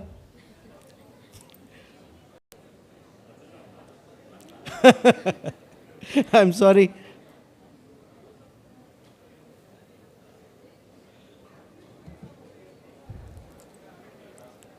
Please settle down so we can finish quickly.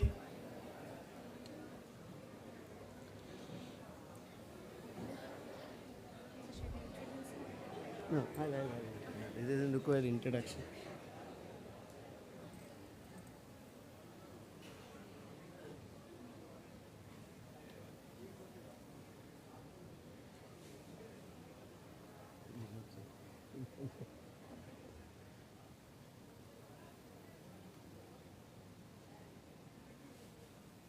Raghavendra.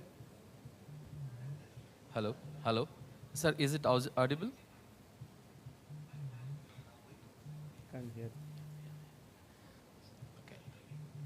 Okay. We can hear you, sir. 1 minute. I see you, Chef Tiru, looking very good. Can't hear.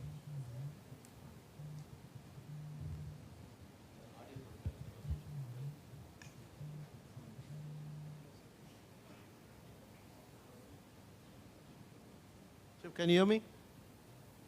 Yes, I can hear you, sir. We can't hear. I can hear you.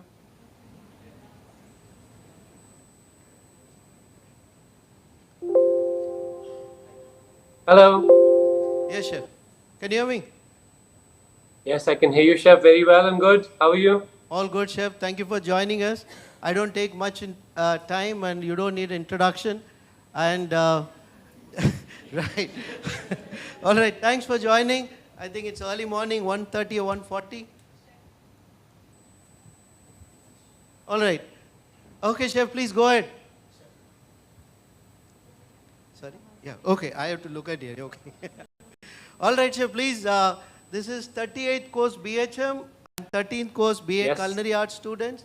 And as well as we also invited our other alumni, Mr. Gaurav Singh, Market Vice President for India, Sri Lanka, and Bangladesh. Marriott International is here as a guest of honor. Of course, I know Gaurav. Hi, Gaurav. Very, very, very proud of you. All right. And also, we have Chef Thomas here, Thomas Zakaria. Yeah, I saw it. Hi, Thomas. How are you? And your favorite Ankur Handa is here I with am us. good.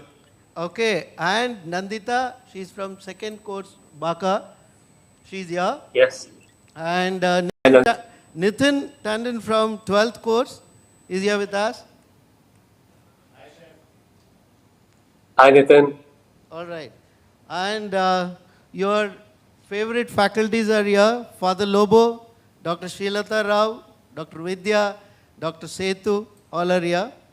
Okay, Chef, thank you for Well, joining us. And floor is on yours. Please go ahead. hi, everyone. Welcome to WGSHA. Welcome to Manipal, Udupi, Mangalore, Talsanka. This is a great place to be right now. You know, hospitality in India has taken a whole new shape and meaning. Um, I just want to say one thing that you will get a lot of things back.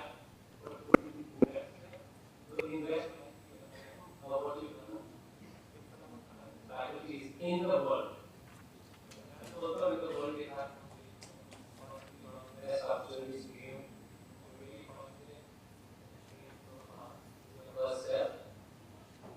Today, India's entrepreneurs, not just which is amazing. We get such an important platform. So हम soon to become chef. The times have changed. Chef, keep your microphone close. You can't hear you. There's a very disturbance. They can't hear me? Yeah, yeah. Okay, now please go ahead. Can you hear me? Chef, please go ahead. You're good? Yes. So wish you all the best. Just remember one thing which I learned during my years in Baksha was that I came from the north, so many of us find this a very different place. Accept it, absorb it, learn from it.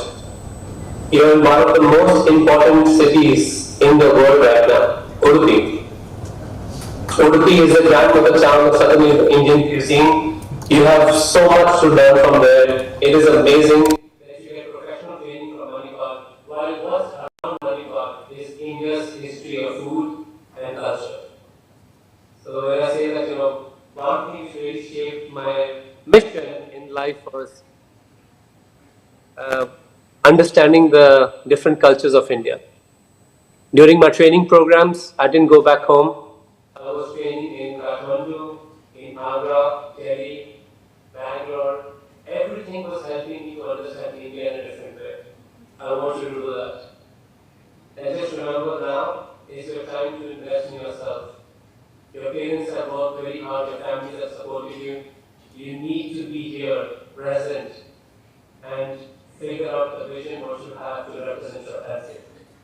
It's very easy to make money. Today the world economic support is restricted to India, but it is very difficult to become a visionary.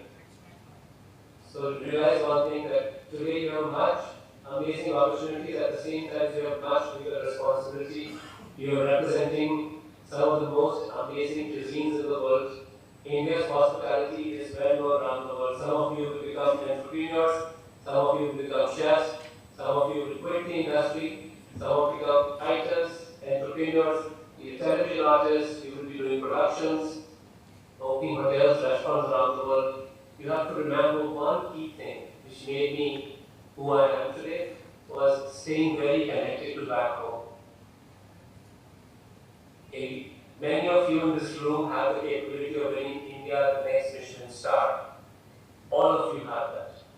But the one who will actually win will be one who is constantly keep moving. Don't get disheartened by small failures. It's a very small game. The small game is like little failures. But the whole accumulation of your career, your story is very important. You have set up some amazing college faculty here, some amazing classrooms, teachers. I go through all your curriculum every year, and I'm very proud of it. When people studying in Manipal, we did not have so many facilities. But facilities mean nothing if you do not know how to use them and utilize them for the next what you want to be. Our minute use are not just to remember one thing, as you're joining this college, there are some kids around the world who doesn't have this opportunity to be in the college, who doesn't have the wealth, resources, connections, education, but in the real life, they can actually reach in your industry because of the passion they have. You are competing with those kids also. Always remember that. Education is a small part of training which gives you discipline. Your true training comes from how you are ready to learn from your failures. I'm still learning all the time. Every time I'm making mistakes. At 52, I'll be 53, and I will open a flagship restaurant in New York. So you can imagine that the journey is almost never ending. But as long as you're enjoying it, you understand it, you'll be proud to be a part of it, it is absolutely worth every day. I'm ready to go through this 100 times again and again.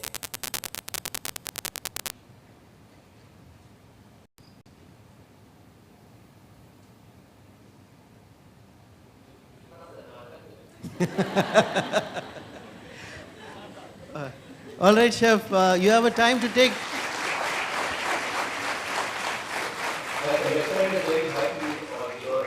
All right, you have a time to take 2-3 questions from students. Yes, right. Any students would like to ask question? Only we can. Anybody? Or parents will start if students are not ready. Parents are my age. Come on, students. Anyone?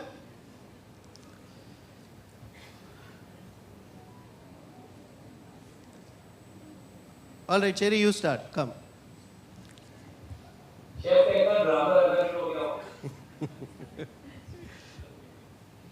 Hello, Chef. Good morning to you on the other side of the world. Can you hear me? Hello, I'm Anushka. I'm an 11th course BACA student, and I'm always inspired to have you here with us, joining through networking here, but that's enough. Well, I see that my new juniors are so awestruck that they don't know what to ask you, but I have 10,000 questions. And to start with, I would like to ask if we would like to reach out to you for mentorship, and we're always waiting to have you on campus. When can we see you here in person, and how can we reach out to you? I'm coming to India, I think next week. I'm shooting the next season of Bachelor. So we will find the space to come. And my dedication to Chef Tiru and the college and faculty to all the students is very high. Of course, just hope that my schedule allows to come to Manipal ASAP. We would be eagerly waiting. We have a little break in the schedule of MasterChef, so I'll connect with Chef Tiru to come back. Please, Chef, we would be eagerly waiting. Thank you. Thank you.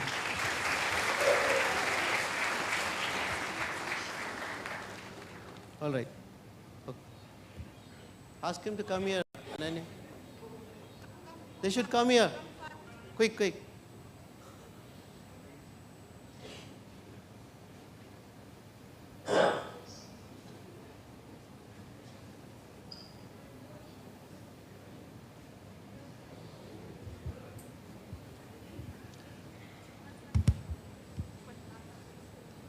Hello, sir. Good morning, sir. My name is Krish, sir. I just joined BHM this year. Sir, I had a question for you, sir. Sir, did WGSHA really help you in your career when you were progressing in your career?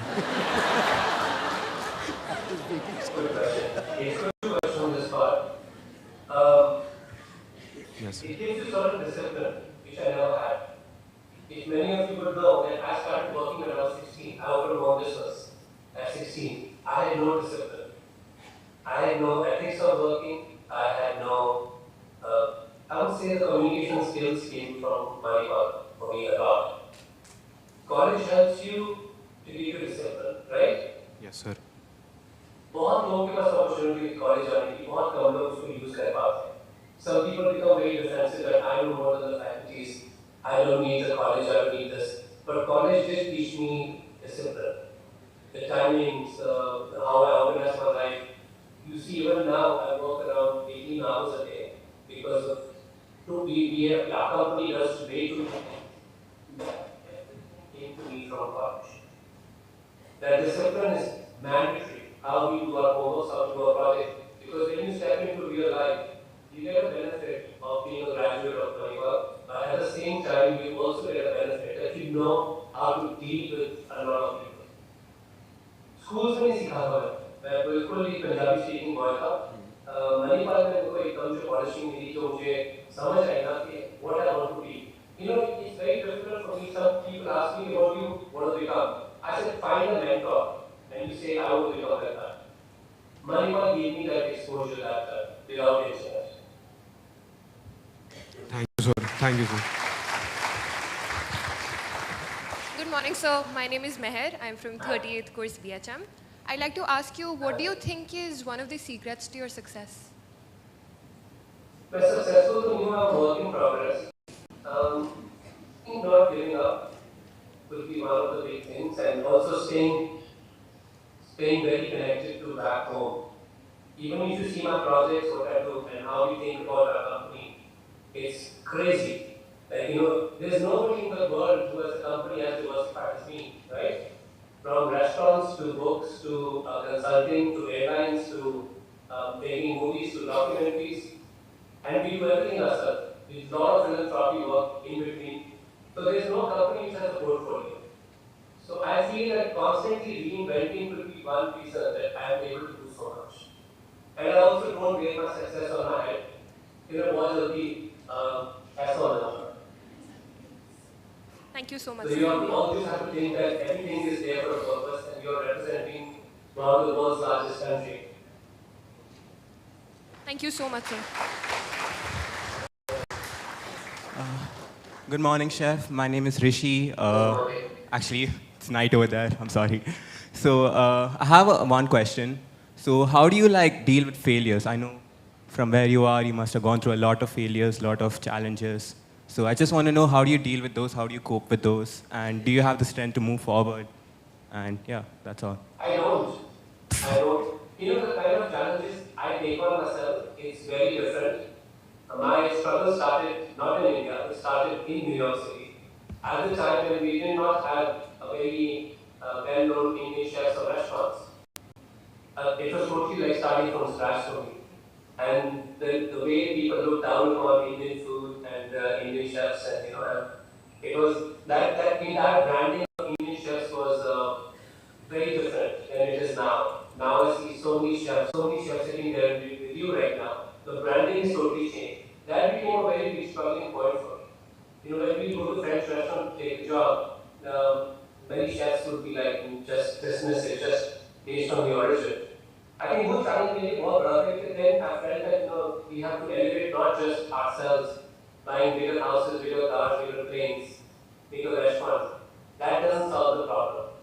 Representing the cuisine in a way gives me that every time I fail, I feel no. You're standing for a bigger purpose. There are many people involved. Your success belongs to a lot of people. You want to stand up against the next one.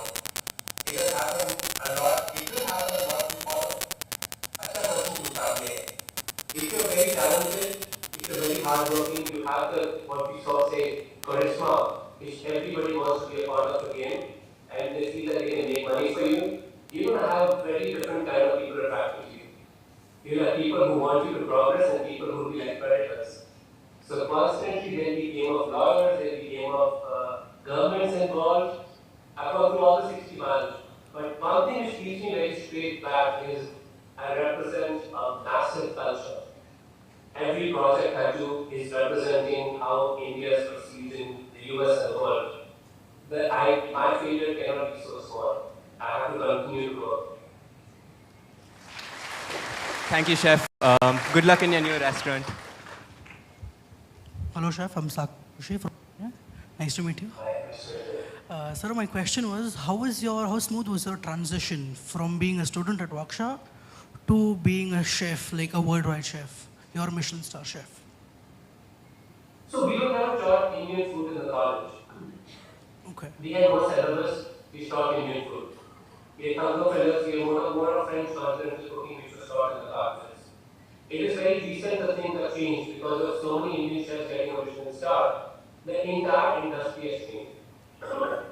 And there's so many people in America who want to invest only on Indian chefs. That's a big transition which happened. I'm one of the few chefs who's independent financially also, right? So I can think of creating restaurants the way I want to create. But still, look at the opportunities now that people are investing on Indian chefs right now. So I think that is a great benefit everybody gets from who's been here before you. So you guys are like almost my third generation now. Thank you so much, Chef. Good morning, Chef. My name is Palak Singh and my course is BA Culinary Arts. So at your time, there must be only BHM course and now they have a separate course that is Culinary Arts for being a chef. I want to ask, how was that switch, like from the BHM course being a chef, how was the like experiencing different cuisines and exposure? How was the experience overall? So I trained a lot without the college curriculum. I trained a lot. I was learning Italian food I learned in Kathmandu, in Zolti Royce. I was in a housekeeping kitchen, a home service kitchen in the Zero shelter. So we have the choice not to specialize, but you people have the choice to specialize. It was also because I started very young, so I was always intrigued by the kitchen. बहुत कम थी, you are right, 100% right. The courses were designed, the kitchen was just a small part of it. But now with the success of Indian food worldwide, there are separate courses which are designed. A lot of it is driven by economics, which I'm, hard to say, but now I'm understanding the bigger picture of what's happening right now. Can you understand economics right now at every small figure? In 2000, when I came to America, the export of Indian spices was, I think, $3 million. Today, it is $2 billion. So you understand if the struggles which we must have gone through at that time in America, we just could not get a hold on things. So things move with economics. So there's a demand in the market for you to open big restaurants.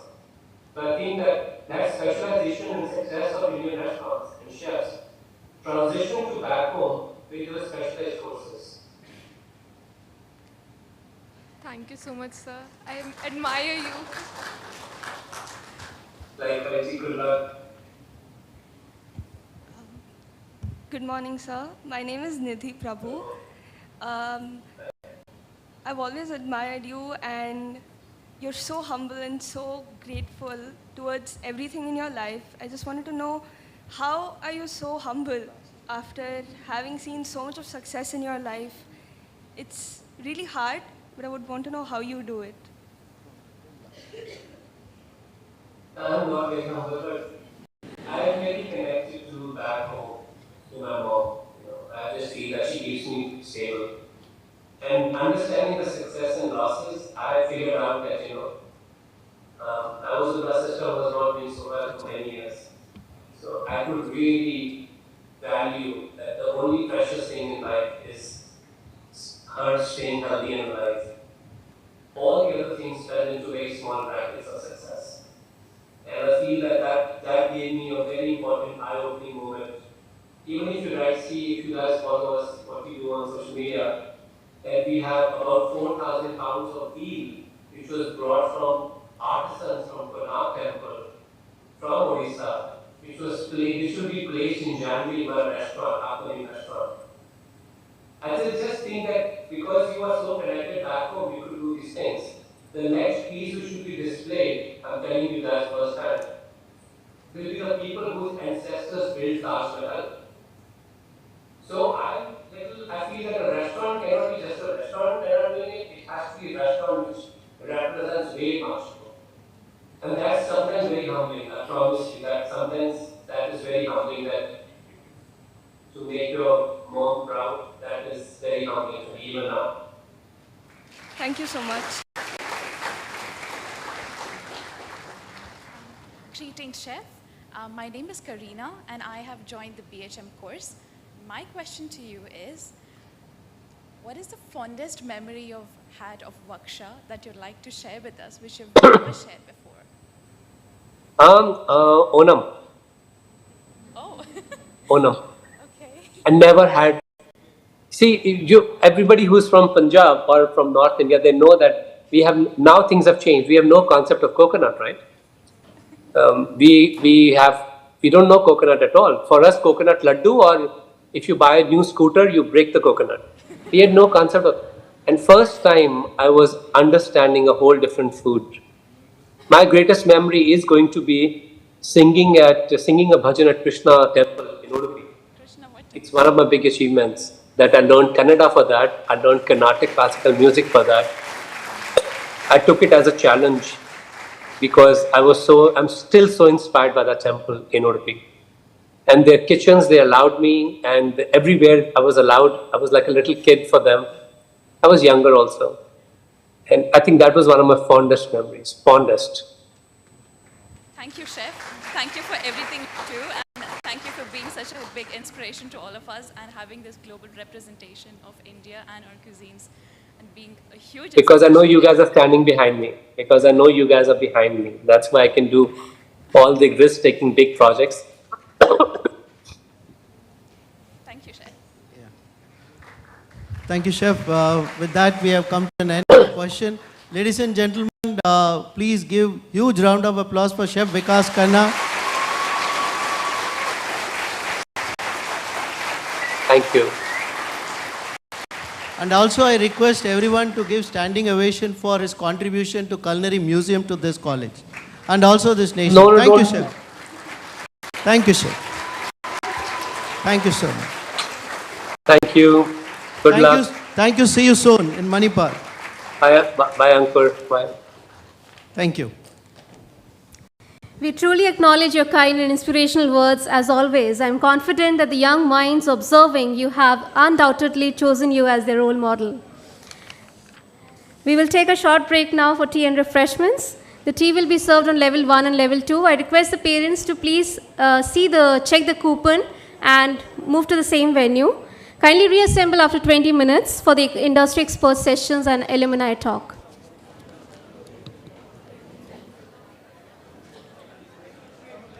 That is after lunch, no? Okay, so this is you next. Okay, and you want to play the PP. Kind attention students, your attendance will be taken post lunch. I give you the present. Just on and try. I'll come. Check out. Yeah, practice this how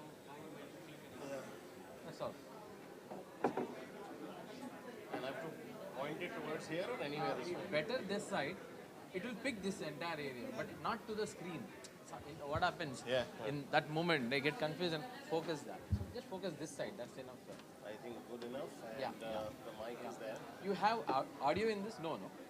There is one audio, but see if it's playing. Okay, let me check. I want to play that audio. Okay. On the screen pause malbara, Vinay? On the screen pause malbara. Thank you. Our screen change malbara. Okay, thank you. Sir, this one is audio. Just audio check malbara. See if it's playing. Vinay, net audio go just check malbara.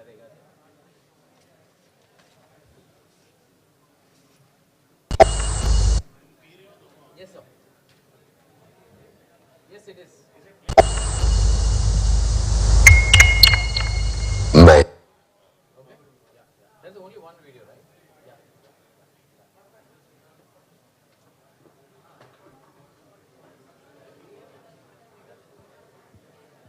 ನಾನು ಅಡ್ಡ ಬರ್ತಿದ್ದ ಅಂತಲ್ವ ನೀವು live ಹೋಗ್ಲಿಲ್ಲ data problem ಮಾರ login post ಮಾಡುವಾಗ data problem ನಾನು ಅದಕ್ಕೆ ಒಂದು ಮಾಡಿ ನಾನು ಇದಕ್ಕೆ ಆ್ಯಕ್ಚುಲಿ ಇದು ಕೊಟ್ಟದ್ದು ಪಾಸ್ಪೋರ್ಟ್ ಮಾಡಿದ್ದು ಏರ್ಟೆಲ್ ಹೋಯ್ತಾ ಅಂತ ನನಗೆ ಡೌಟ್ ಜಿಪೇಯಿಂದ ಪೇ ಮಾಡ್ಲಿಕ್ಕೆ ಆಗ್ತದಲ್ಲ ಅದಕ್ಕೆ ICICI account it is taking lot of time to load. I don't know why. Better I use it. Tea ಕುಡಿದು ಬನ್ನಿ. ಈಗ ಎಂತ ಗೊತ್ತುಂಟಾ, ಸಂಜೆ ಒಂದು ಮೀಟಿಂಗ್ ಮಾಡ್ತಾರೆ ಆಯಿತಾ, ಎಲ್ಲರನ್ನು ಕರೆದು. Otherwise like we get lot of people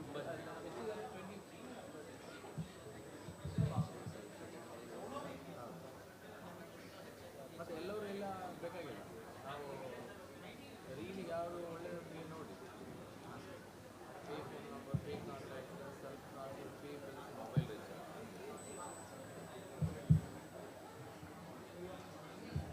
recharge ಅದು ಅವು doubt Airtel some problem 2 times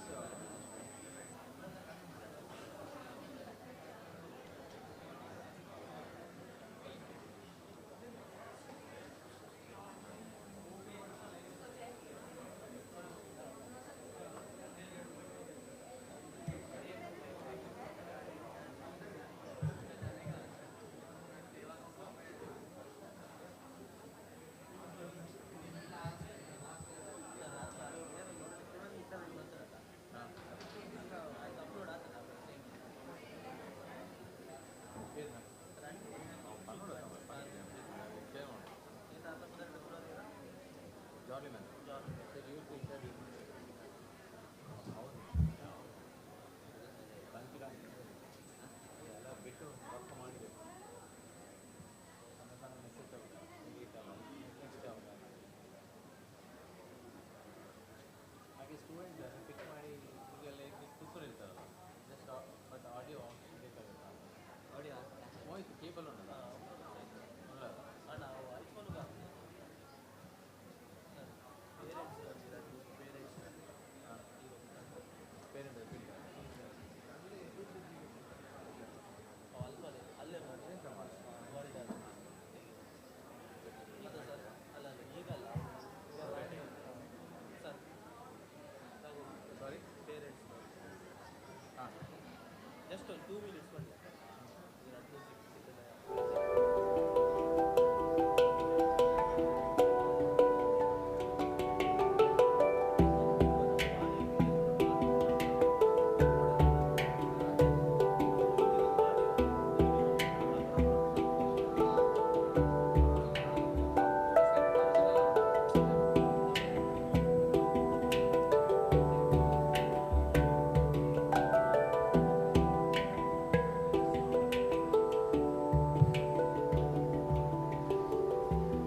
that means it is on.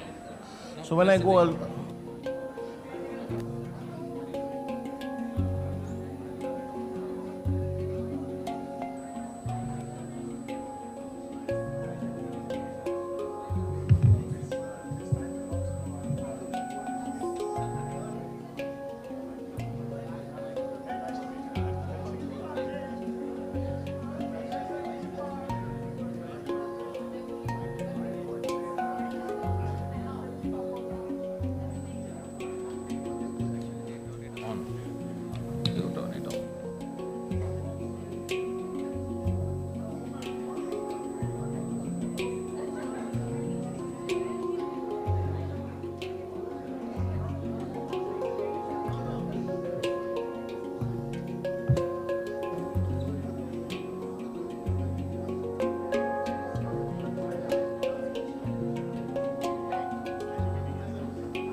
I request the parents and the students to please settle down quickly so that we begin with the session.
Welcome back to the session.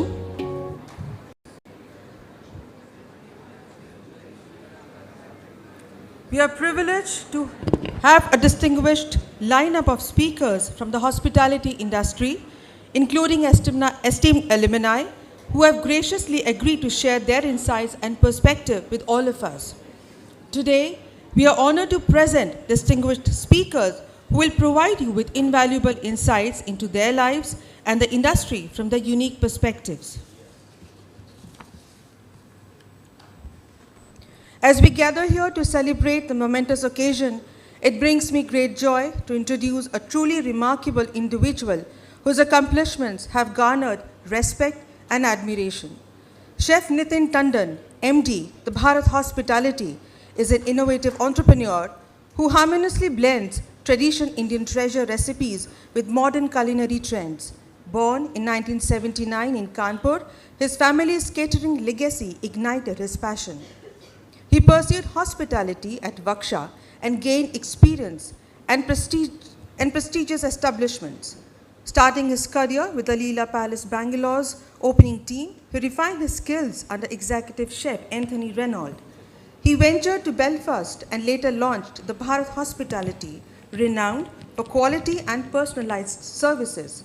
He introduced Breads et al. Bakery, supplying significant chains, and pioneered Urban Chutney's cloud kitchen concept.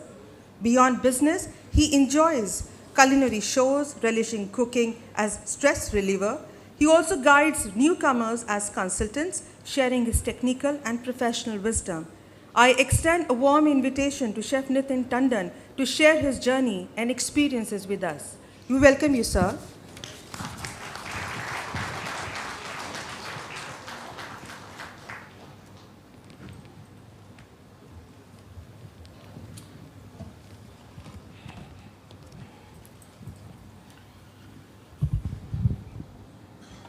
Good morning.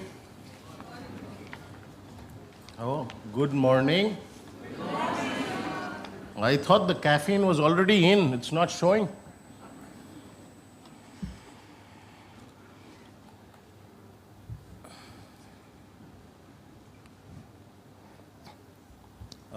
We don't have Lieutenant General Dr. M.D. Venkatesh ji here anymore, but I would like to thank him also for being here.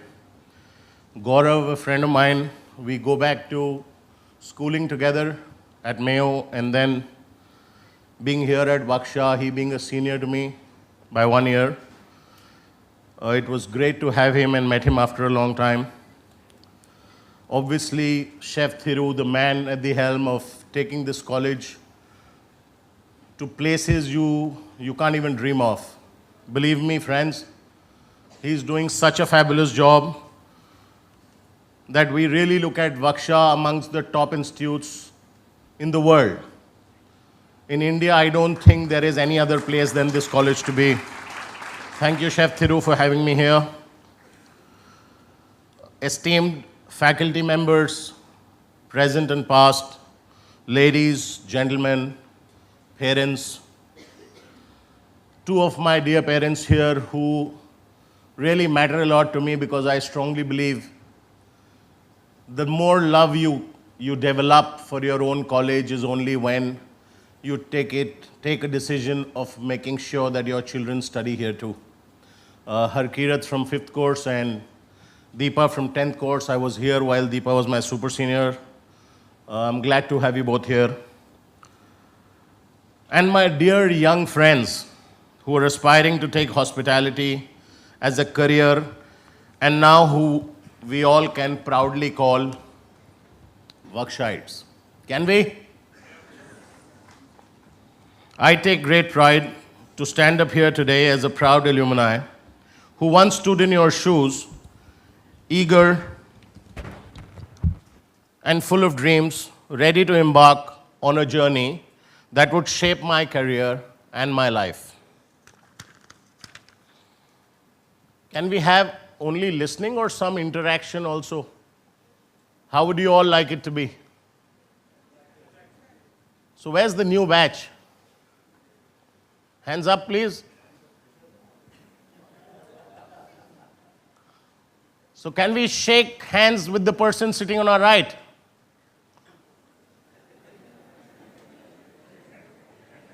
I'm not asking you to go cheek to cheek. Yeah? I just asked you to shake a hand.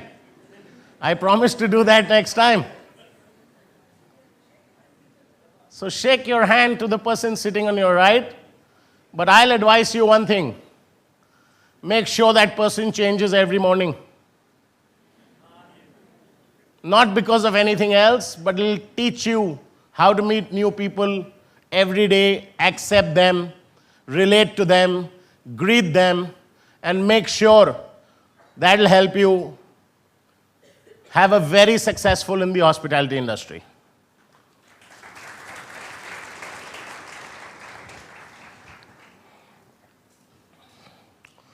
So I feel highly privileged once again to welcome you all children to this wonderful journey of learning, growth, and transformation. I started as a little child in a family which was already into the business of food, of outdoor catering, was fortunate to have entered business in the year 2004, but all through before that, I had been seeing my grandparents and my parents always being into food. That's not the reason I'm not the fittest here. There are medical reasons to it. And what better place could you have been to start this life of yours than this temple called WGSHA? Believe me, this is one of the best places. Utilize your time here. You all have decided to enter the fabulous world called hospitality. F&B production, F&B service, housekeeping, that's not it. This is just the paths which make you reach to your destination. What actually it is, as Gaurav said, dedication.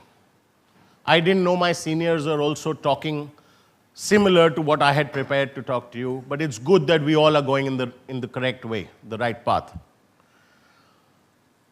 We all need to be creative when we are in this industry.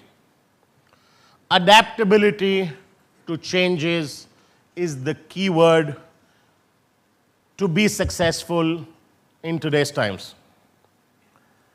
Service is all what anybody and everybody is there for, may it be a hospitality person or a normal being.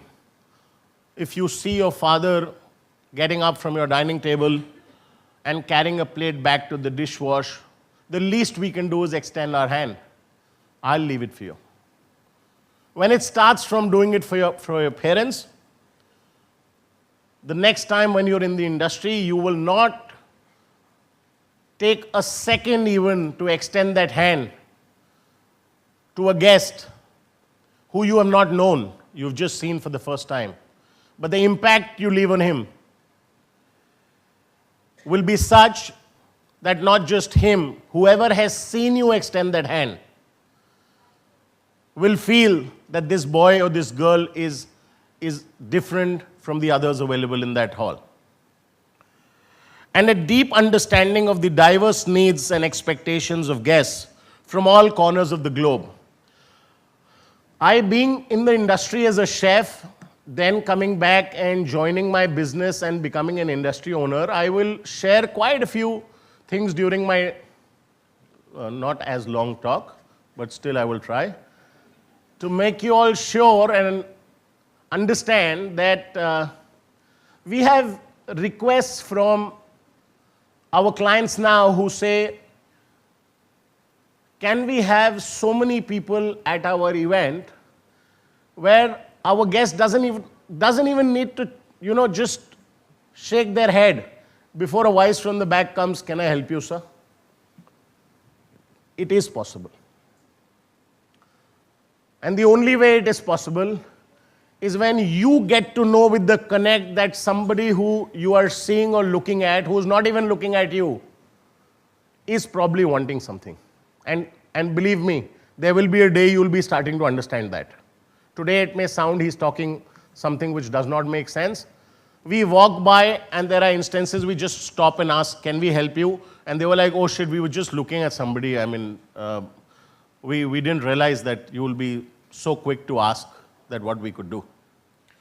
So please understand,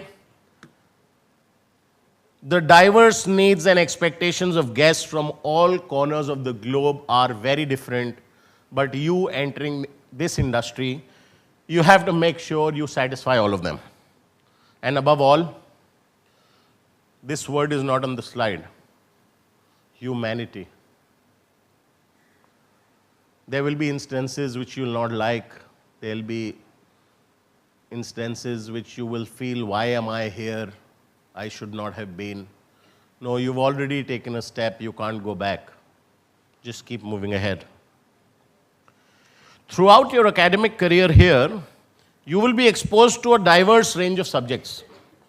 Operations, to marketing, to finance, guest relations, Chef Thiru teaching you something, Srilata ma'am teaching you something. But that is 50% of what is needed in the industry. And this can go not just to the new joinees, but to the ones who are in the fourth year also. What is expected when you enter the industry is what is very different from what you get to learn here. This is all the base. This is your foundation. But make sure the interactions you have during your time here with various people is what will prepare you for that. The challenges you face and overcome, they'll make you stronger. And moments when you go beyond your own expectations is when they will make you realize who you have become or who you have developed into. To move ahead, these are the 10 most important things which I would like to share from my own journey in hospitality, and would like you all to just have these 10 points based from where you have to make sure you tick each one of them, and that's how your entry to the industry starts. At WGSHA, embrace learning. Throughout your stint here at WGSHA, soak as much knowledge as you can. Be curious. As Gaurav said, ask questions. If you're not curious, you will not ask questions. The only question here cannot be, can we start dating? No.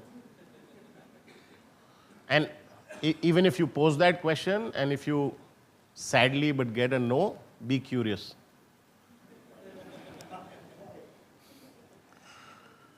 Believe you me, the industry is ever evolving and your willingness to learn is the only thing which will set you apart. Develop soft skills. In today's world of AI, I think more than the heart and the brain, the eyes matter. Again, work related, not nowhere else. Technical skills are vital, but equally important are your soft skills. Communication, empathy, teamwork, leadership. The four main parts of what will make you a different individual than the others. These are the secrets that will help you connect with guests and lead teams effectively. Stay humble. The industry is humbling by nature. Every department is equally important for you. Treat anyone and everyone you meet with respect. Oh, this is, I think,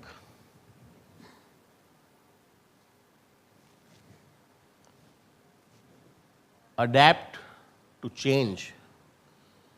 I think from my beginning to be an entrepreneur in 2004 to 2014, changes were a very few. 2015 to 2023, everything's changing 3 times a day. Not once in 3 days, 3 times a day. What you know is good. Keep it to yourself. What you need to know, be curious about that. Everything just doesn't stay what we have learned from childhood to now. There will be a lot of changes. Agree to disagree with your own self. And that is the only way you will agree to learn. Since the industry is dynamic, and especially with the advancement of technology and changing guest preferences. This morning I like a soft roll, tomorrow morning I like a hard roll. Yesterday I would have told you while you came to serve me that I would like my steak well done. And tomorrow when you get a steak well done, I will say, no, I want it rare. So ask questions. Everything doesn't remain the same. You have to be ready for it at all times. Move on with your new learnings. I was trying to make you all shake hands to understand this next word. It's called network. I call it life. This is today's life. If you don't network, you are out of this life. Attend as many programs as you can, meet as many people as you can from various fields in life. Talk to them, understand them, network with them. The biggest key, I can tell you by my own example, being an opening member to Leela Bangalore, I learned this here in WGSHA. I was one of the people who was handling the show kitchen at the coffee shop called Citrus at Leela. We joined the property 8 months before it was launched. Fortunately, 3 months from when the property opened, I started getting phone calls from guests asking me if I was on work or on duty that time. And I asked them, why are you asking me? I mean, I'm just a kitchen executive trainee. They said, we want to come only if you're there. So this was what? This was just them trying to understand that, they feel at home. They know that somebody there knows you. Somebody knows your preferences. Somebody who they can talk to. Today, everybody wants to do that. You only go to a restaurant we all joke about it. You go to a restaurant to meet the waiter because you know you love him so much.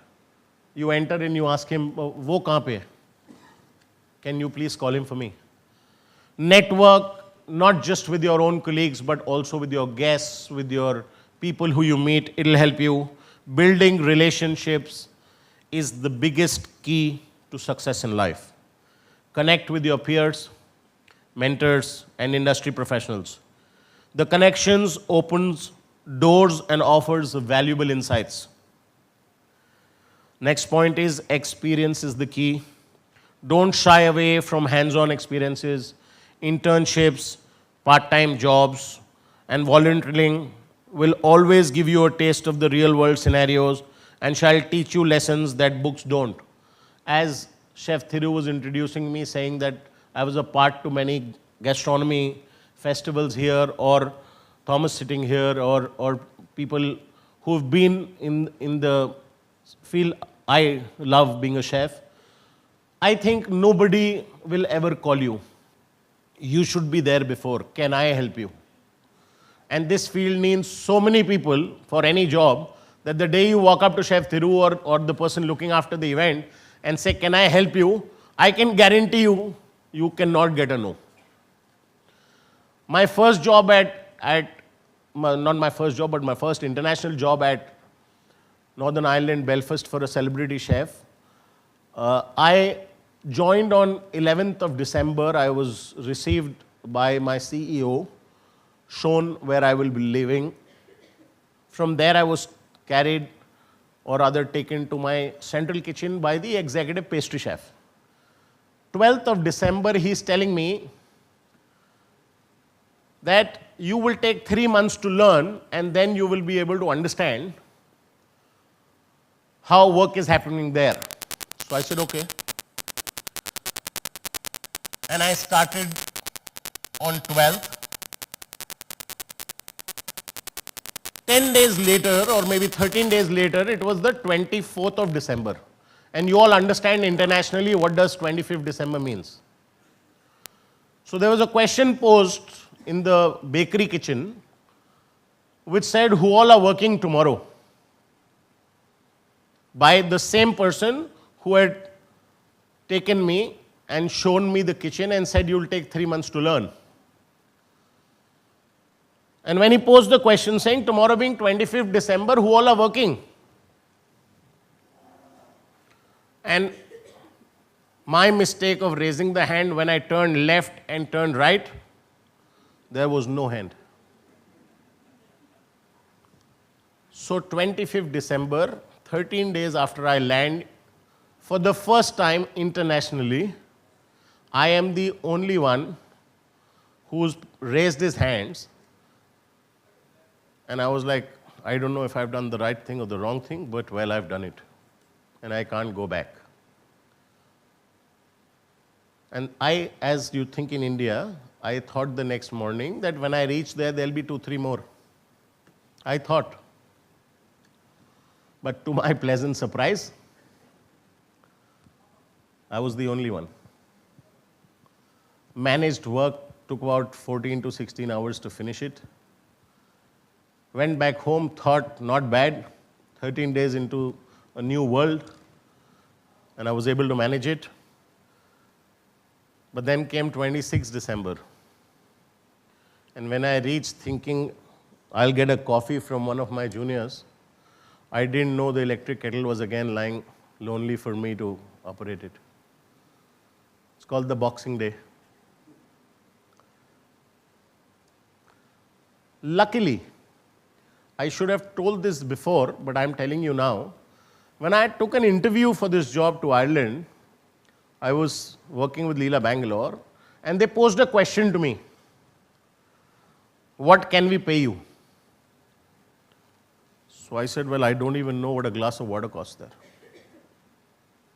How can I tell you what can you pay me? My whole intent of getting into the industry, learning, experiencing, and coming back was to come back to my family business and carry it forward. But I always wanted to spend some good time in the industry to know and network. Know and network, which helps me today when I'm an entrepreneur. I'm an entrepreneur. So they said, how do we fix up your salary? I said, well, let's play a game for 3 months. You give me a ticket to come to you, you give me a ticket to come back. I'm not asking dad for anything. You give me a place to stay and give me ample money that at the end of every month, my bank balance is 0. That was the least I could tell them. They were like, this funny Indian boy who's talking to us, and what is he telling? He doesn't want money. I said, well, 3 months. We'll see what happens after that. So, 26th of December, I was fortunate that in this small kitchen which I used to work in, just about 7,000 square feet, ceiling height 25 feet, bigger probably than a football ground, it looked like to us. The shutter couldn't be manually operated. It had to be done by a key. So I went in and I shut the shutter, put some music on, started working. 4 o'clock in the evening, I hear a bell. And I just told you how I offered them. They were very happy to offer me a minimum wage of the UK standards, £5 an hour, 8 hours a day, £1,200 was my salary. I thought maybe after 3 months something good will happen. So 26th December, when I opened the shutter, I saw a Ferrari standing outside. Till then, I had not met who Chef Paul Rankin was. I had only spoken to him, spoken to his CEO. The Ferrari had nobody inside it. And by the time I started looking out for somebody there, a hand comes on me. My Indian friend. My only Indian friend in the entire community I have working for me. Feeling of pride. But you know when things good have to happen to you, they happen. He walks with me inside. Thank God the music was on. If the music was not on, he would have gone mad. He's like, I think we just have 2 toilets in this premises, where are the rest? All can't be in. And I'm like, Paul, today is 26th December, so I said, it's Boxing Day. Nobody is here. So he said, you mean to say you're working alone? And I gathered the guts to very softly say yesterday also.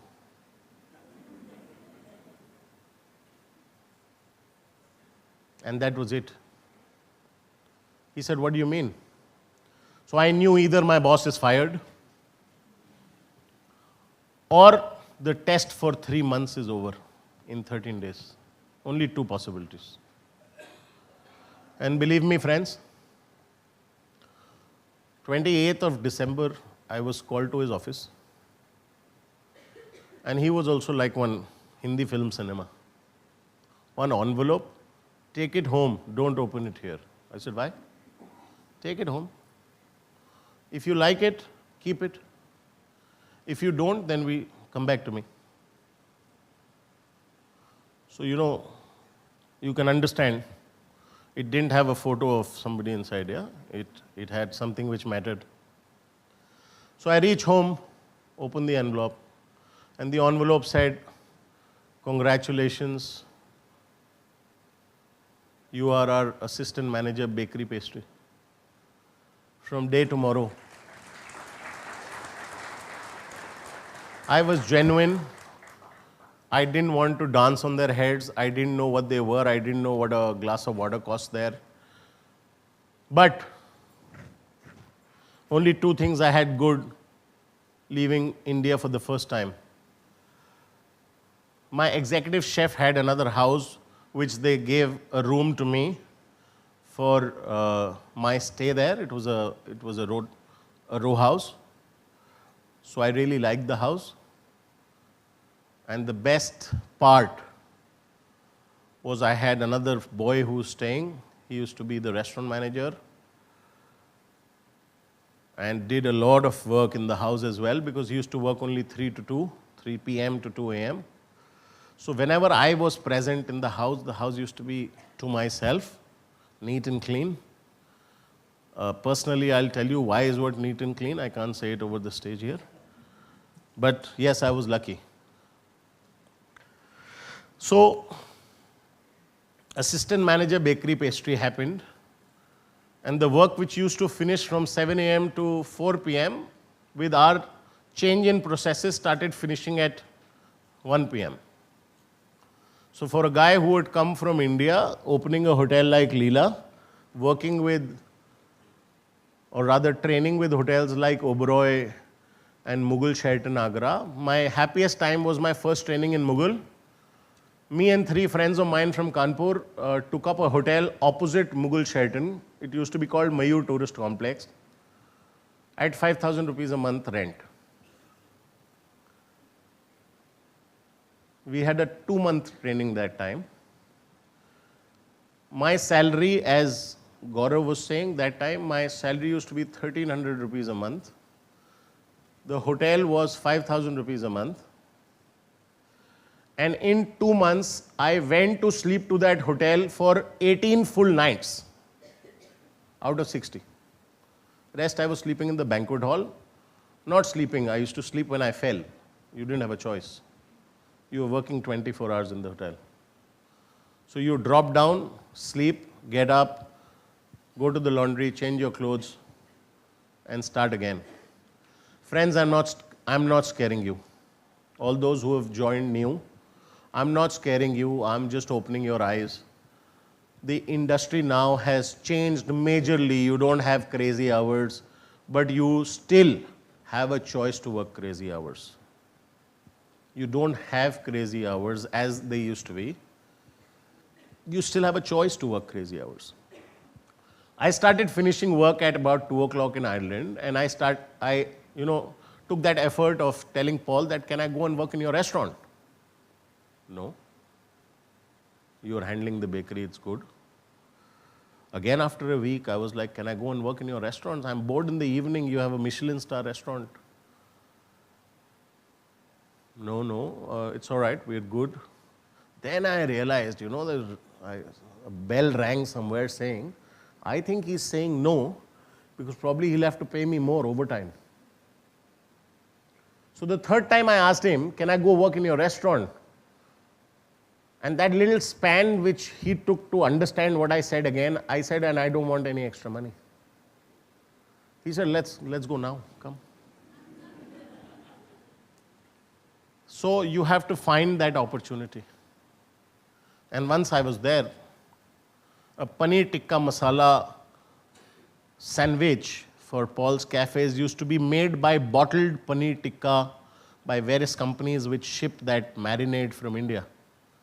We started doing it on our own. Small things. We started making hunkered, grinding, roasting masalas and started doing it for them. So you need to find that opportunity. It'll not come. You need to find that where can I be useful and how can I learn. So that's why I say experience is the key. Don't shy away. Last night, I was after Chef Thiru had an amazing evening and we had dinner. I went out searching for this little 10 by 10 shop where I used to make rumalis in the evening after work. Just try to learn how to make rumalis. It's not there, but you have to go out, find where you can work. I have batchmates who've constantly worked with the KFC when it opened here. They were interested to do it. Attention to detail, little things matter most. Find those little things and you'll be remembered for them. A warm smile. I think in one of my old sessions I did online, I said just carry a smile. It's the best thing you could do, and try it once in front of a mirror, you will not be able to recognize yourself. I promise. Just carry a smile. Can we carry a smile? If I promise to do a cheek to cheek next time, will you carry a smile? No, yeah, this is not what we're expecting. Come on, guys, wake up. Another coffee break. You know what are the little things which matter in the hotel? Like I entered Valley View. The bed was so well made. Fortune Inn, the bed was so well made that that's what you need when you come back after a tiring day. Even back home, it may not just be a hotel, even back home, if you come back to a nicely made bed, I mean, that's the littlest thing which could make you happy. A genuine hello, walking out of a meeting, somebody who doesn't know you, hello, you look tired, and you feel an angel was there. Yeah? But that's the most difficult thing to say in today's world. Why should I say a hello? Why isn't the other person saying a hello to me? Not just for us, parents, my parents, your parents, everybody. A hello is the least you can say. Yesterday, we were at the hotel. And I don't know, but I feel that the least we can interact with, we being entrepreneurs, the first thing we started doing was enter our premises and we say good morning to everybody. That is the only way we make sure that they start saying good morning to us. 10 days, you go and say good morning to them. And if they still don't know they need to start saying good morning to you, I think then there's some disconnect. So lead, and lead by example. Don't expect, command. Don't demand, command. But when you want something, give that. It'll happen. Passion to serve is what, again, we all are here for. The heart of hospitality is the joy to serve others. Find happiness in making someone else happy. Find happiness in making someone else's meal happy. Find happiness in making someone else's stay happy. They'll be very happy. But you have to make sure you have to make them happy. Be resilient. Challenges will arise if they don't find them. Because facing them is very important. It's your way how you face them, tackle them, and overcome them. And this is what will define you and your journey. Stay focused and keep pushing them forward. And the last, as my seniors spoke before me, never stop growing. Your time here is just the beginning. The industry shall offer you endless opportunities of growth. Finally, remember that you are here not just to study hotel management. You are here to become the future ambassadors of the hospitality industry. Create moments that stay in the hearts of anyone who has ever interacted with you.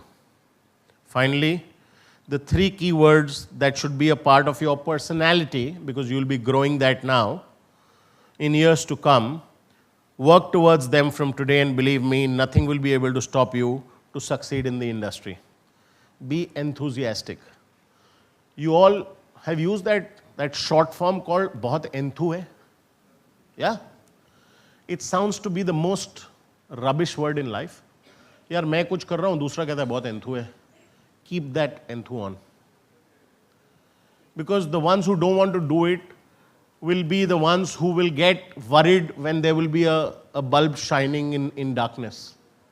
They'll be the ones who don't want you to do that. That's why they want to come and say, bahut enthu hai. Keep that enthusiasm. Keep learning. Be passionate. Love what you do. Be committed to excellence. As Gaurav also said, make sure you tell yourself, I want to be the best.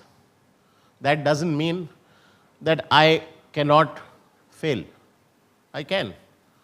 So once I fail, I learn. Once I learn, I move on, and that's how I reach to be the best. So explaining that, Quick question, I think I've been speaking for quite some time. बहुत bore हो रहे हैं सब. What does a watch do? Oh, no voice only. Chef, no breakfast today? No breakfast today? I shut off my mic and speak without the mic. You want me to come down? What does a watch do? That's it? Time to go home? No? Lunch break? What does a compass do? Okay, so I say, proudly where I was, thankfully where I was, and proudly where you all are. I call WGSHA my compass, my watch.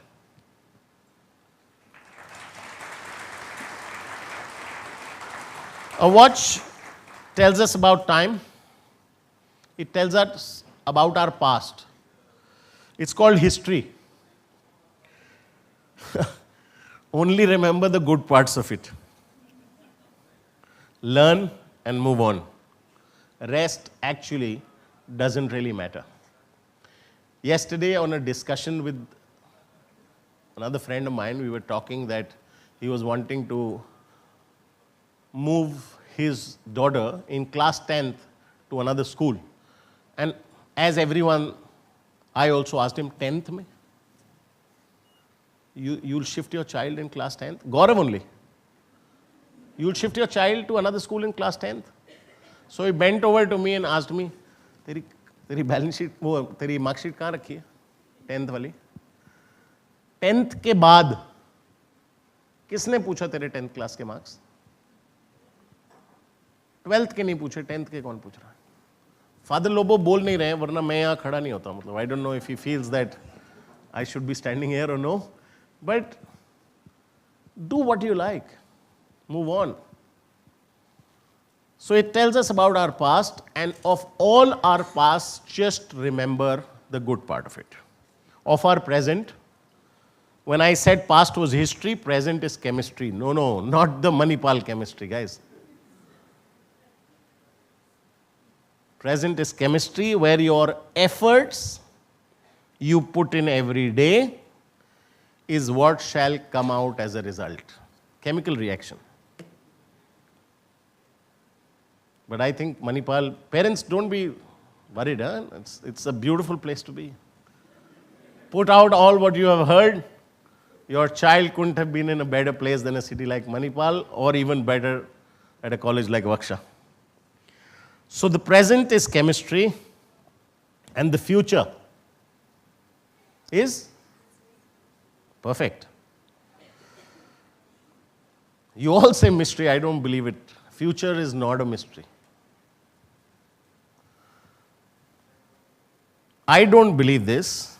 Your deeds, your efforts, your sincerity in all what you do will make your future.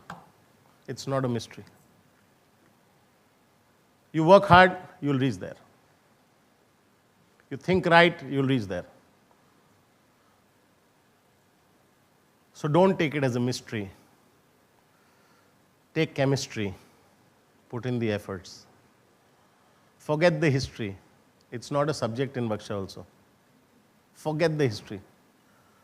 The chemistry needs to be strong for the mystery to be good. So work on it.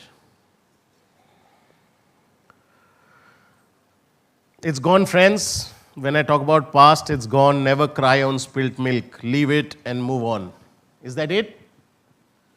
No, it's not. You're in hospitality. Clean it and move on, man. Why leave it and move on? Clean it and move on. Present, totally in your control. What do you do is what happens to you. You strive hard, you achieve. And future, you and only you are the ones responsible for it. What you sow shall you reap. Your parents could get you to WGSHA. They cannot do anything further. Thank them, respect them, and be happy that they've got you here. They've done their job. It's time for you to do your job. As we all learned, it should be WGSHA which should change you from when all you children should not be known as your father's son or daughter. They should be known as your proud parents. That change should start from WGSHA. So we all have seen Mahabharat on TV. I think this is too new. Have you all, parents, I'm sure,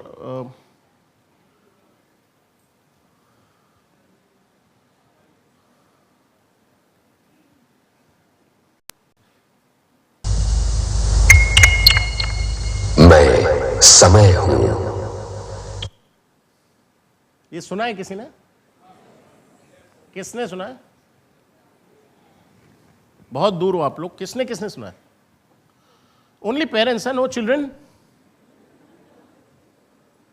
This was मैं समय हूं in 1990. I was not able to do it, but I'll tell you what the next slide would have been. In 2023, the Time also has a new slide. You know, if there's Mahabharat today, and this thing starts, so it says मैं समय हूं, and the next line is मैं football नहीं हूं. मैं समय हूं, मैं फुटबॉल नहीं हूं. Because he doesn't change. Time never changes. What changes is our efforts.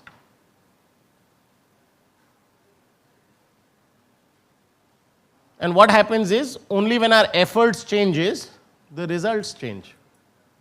So he says, I don't change. I am the way I was and I will be the way I am today.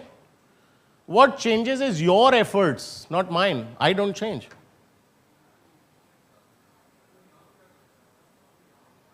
Do you understand when I say कि मैं football नहीं हूं? Why did I say that? Anybody? Anybody just... Yeah, please go on. No. We're not talking about playing at all. Today everything is going very nice. My time is right. Right? Tomorrow something goes wrong, my time is bad. It's like a football, no? Kicking. मेरा time आएगा. Time को घुमा रहे हैं, अपने आप को नहीं.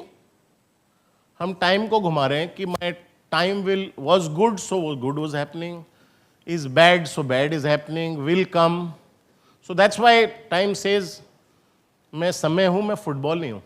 आपका जब मन आया, you've kicked me wherever needed. So guys, it's 2023. The time will remain the way it is today, always. You have to keep your efforts going on. Right? Does that make sense? And why do I call WGSHA my watch? It has taught me to practice correct practices, work hard, no wrongdoings, adapt to change, carry a smile, give love, be generous, and above all, change with the changing times. Time says it loud and clear. It says that we all have learned to win once or more in life. Have we all won sometimes in life?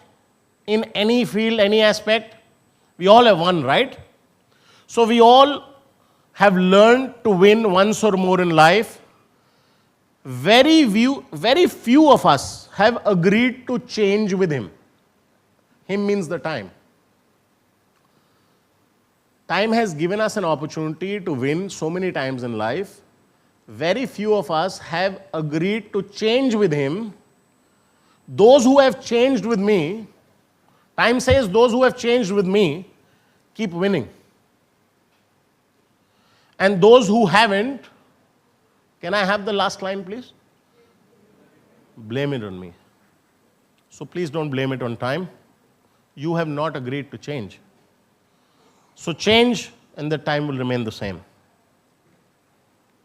And the last thing it teaches you is to take a correct path. And what is the instrument that we know is of a compass? WGSHA, my compass. How do you choose? Go on, thank you. It's for my school, and I'm proud of it. And how do you choose the right direction? By reading and by listening. Read about leaders, you become a leader. Read about success, you become successful. Read about love. No, I genuinely mean it. You will learn to give love.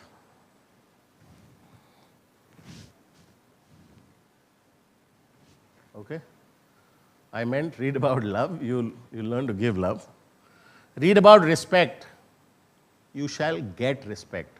Because when you read about respect, you will start respecting people around you, and the more you respect them, the more they will respect you. And now about listening. Listen to leaders. Listen to Chef Thiru. I was too young when I met Chef Thiru in my 4th year, and to whatever we have seen him do and take school to such heights, you don't need to go out of your house, just listen to him, listen to teachers.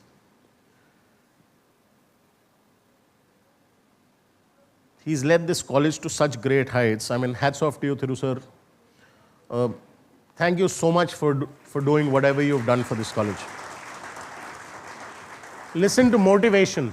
Start your mornings with motivational speakers. I'm telling you, the day goes very good. Listen to Gaur Gopal Das. Listen to your faculty, even I did. Yes, Father Lobo? I did. We've listened to Chef Vikas, we've listened to Gaurav. Listen to your parents. These people have already done wonders in their lives, in their own spheres. Listen to them. I'm sure you'll learn. Believe me, friends, every day of your course at WGSHA shall teach you so many different things. I'm sorry, the first star doesn't exist. 280 steps, 6 times a day, and I still didn't lose weight. I repeat again, medical issues, but I did 280 steps 6 times a day. Can anybody tell why 6 times a day? Morning going, coming for lunch, going again, coming back after school, 4 times done. Why again? Only the stairs have the story about it. Deepa, Harkirat, I think they would not understand what the steps mean, right? I'm here till tomorrow, and I'm just here for you guys. Come talk to me whenever you like.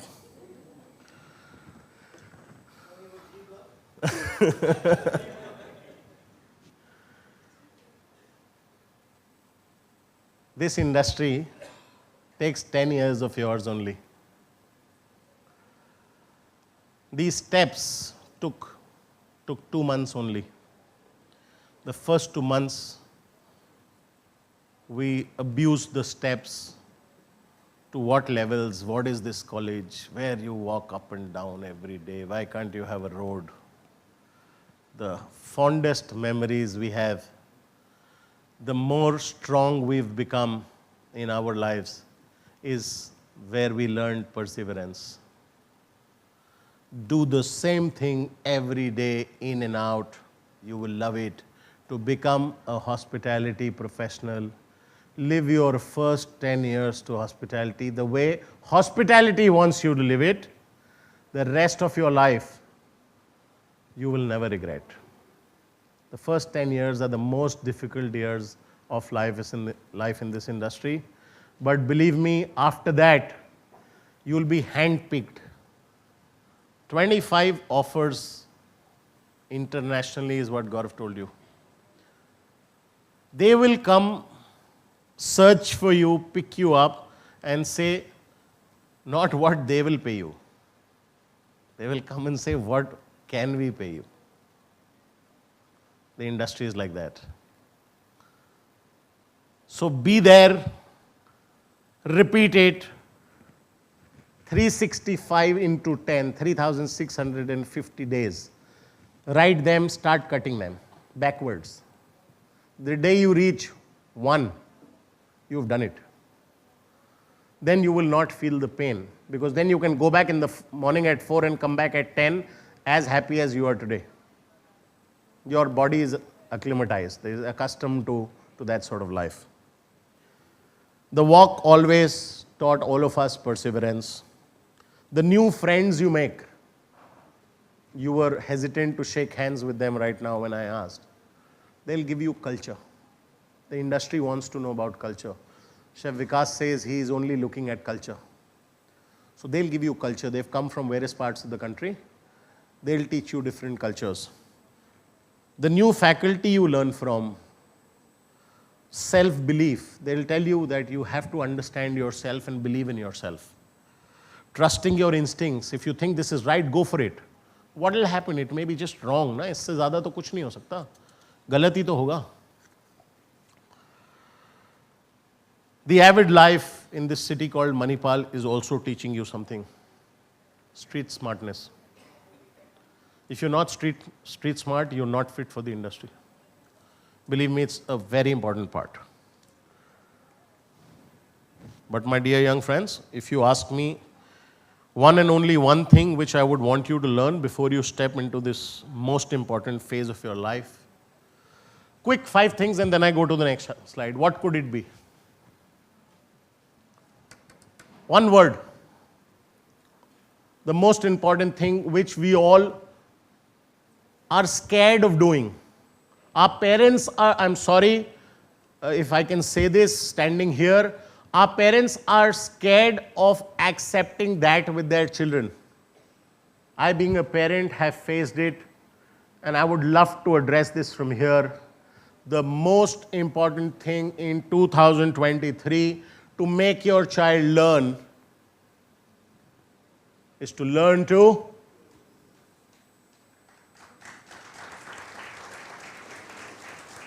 we only make them do what we know they are good at.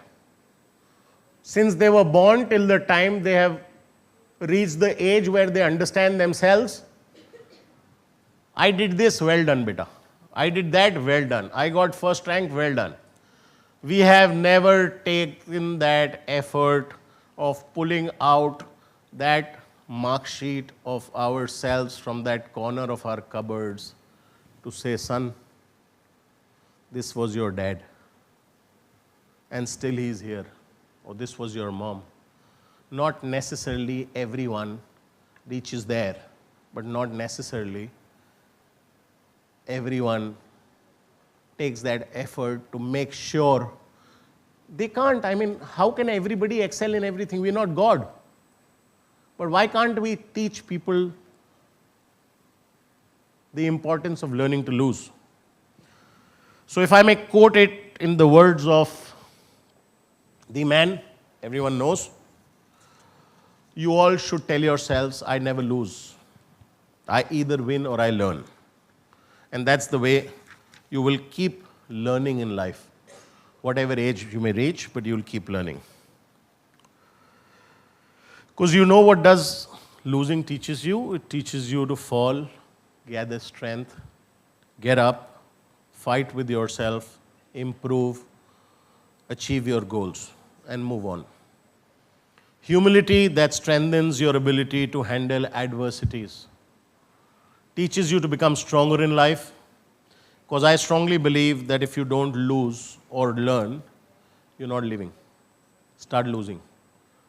Start learning. Start moving ahead. There's no more to learn in losing than there is in winning. And the more you learn, the more successful you become. And as I say, there is no better place in the country to learn Then? Perfect.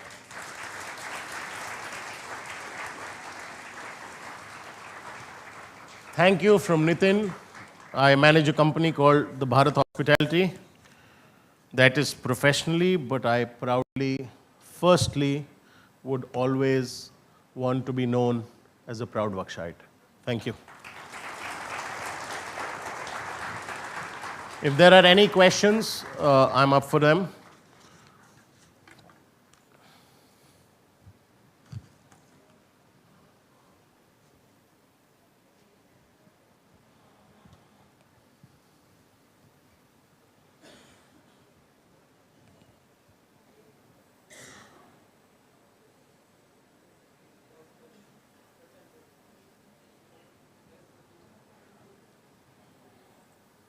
Hello. Hello, good morning, sir. Morning. My question to you would be, what guidelines would you like us to follow in the classroom that will help us in the future beyond the technicalities of the industry? What guidelines I can suggest you to follow beyond, which can help you in your future in the industry, beyond the technicalities? Okay. I don't know how valid it would feel to you all, but I can stamp it that it is needed. And if you all can start practice there, that or Chef Thiru, if you can practice this, though we are all in college, but Vikas is opening his first restaurant when he's 53, so we are all young. Chef, can we have a system of sitting in classrooms which can change by the day? The boy or the girl I sat with yesterday can go a seat back and the one from the front come here. What do we do? What do we get if that happens? You have a new friend every day. You accept to accept someone else.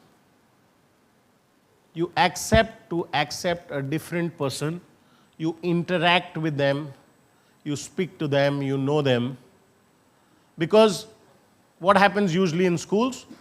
You make a group of new friends. You are somewhere close by in your rooms. You walk up together, sit with them. Evenings are together. So you come into that shell of 4 or 5 people with who you spend the 4 years with. And if you happen to be lucky in Manipal, then the shell has only 2. Yeah?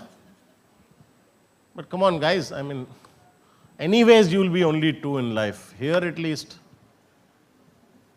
Later, it's only 2. Now, Manipal gives you so much, no? So why 2? Get a new friend every day, and you'd love to interact with them. And that'll give you a lot of learning, and especially when you go out in the industry, every new guest will be like your new friend who sat beside you every day. That's how you will deal with them. Anyone else? Thank you.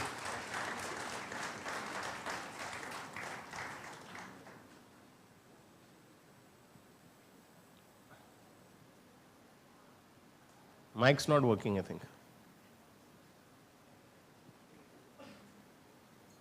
think. I'm sorry, Chef Thiru, I've taken a lot of your time. But we are here. Any questions, you can come up to me during the day. I'm around. Thank you so much for your time. Thank you.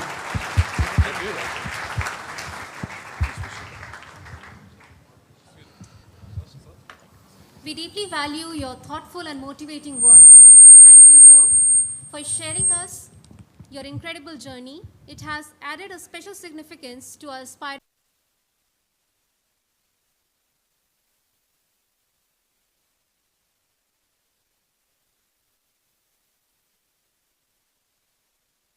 business development at Fan Craze Policy Partnerships and Programs. He is a veteran of the Indian digital industry with over 18 years of experience, having spent almost a decade with some of the biggest digital giants including Yahoo, Alibaba and Naukri.com. Currently, he is associated with Fan Craze, the the world leader in digital cricket collectibles, where he leads the partnership and business development effort for one of the biggest Web3 organizations in Asia. He graduated from WGSHA's 17th course BHM. In the year 2013, he, along with our distinguished alumnus, Chef Vikas Khanna, co-created one of India's first web series called Yahoo Bring Vikas at Home. This series was completely conceptualized by him, and this was one of his few experiences at the biggest stage.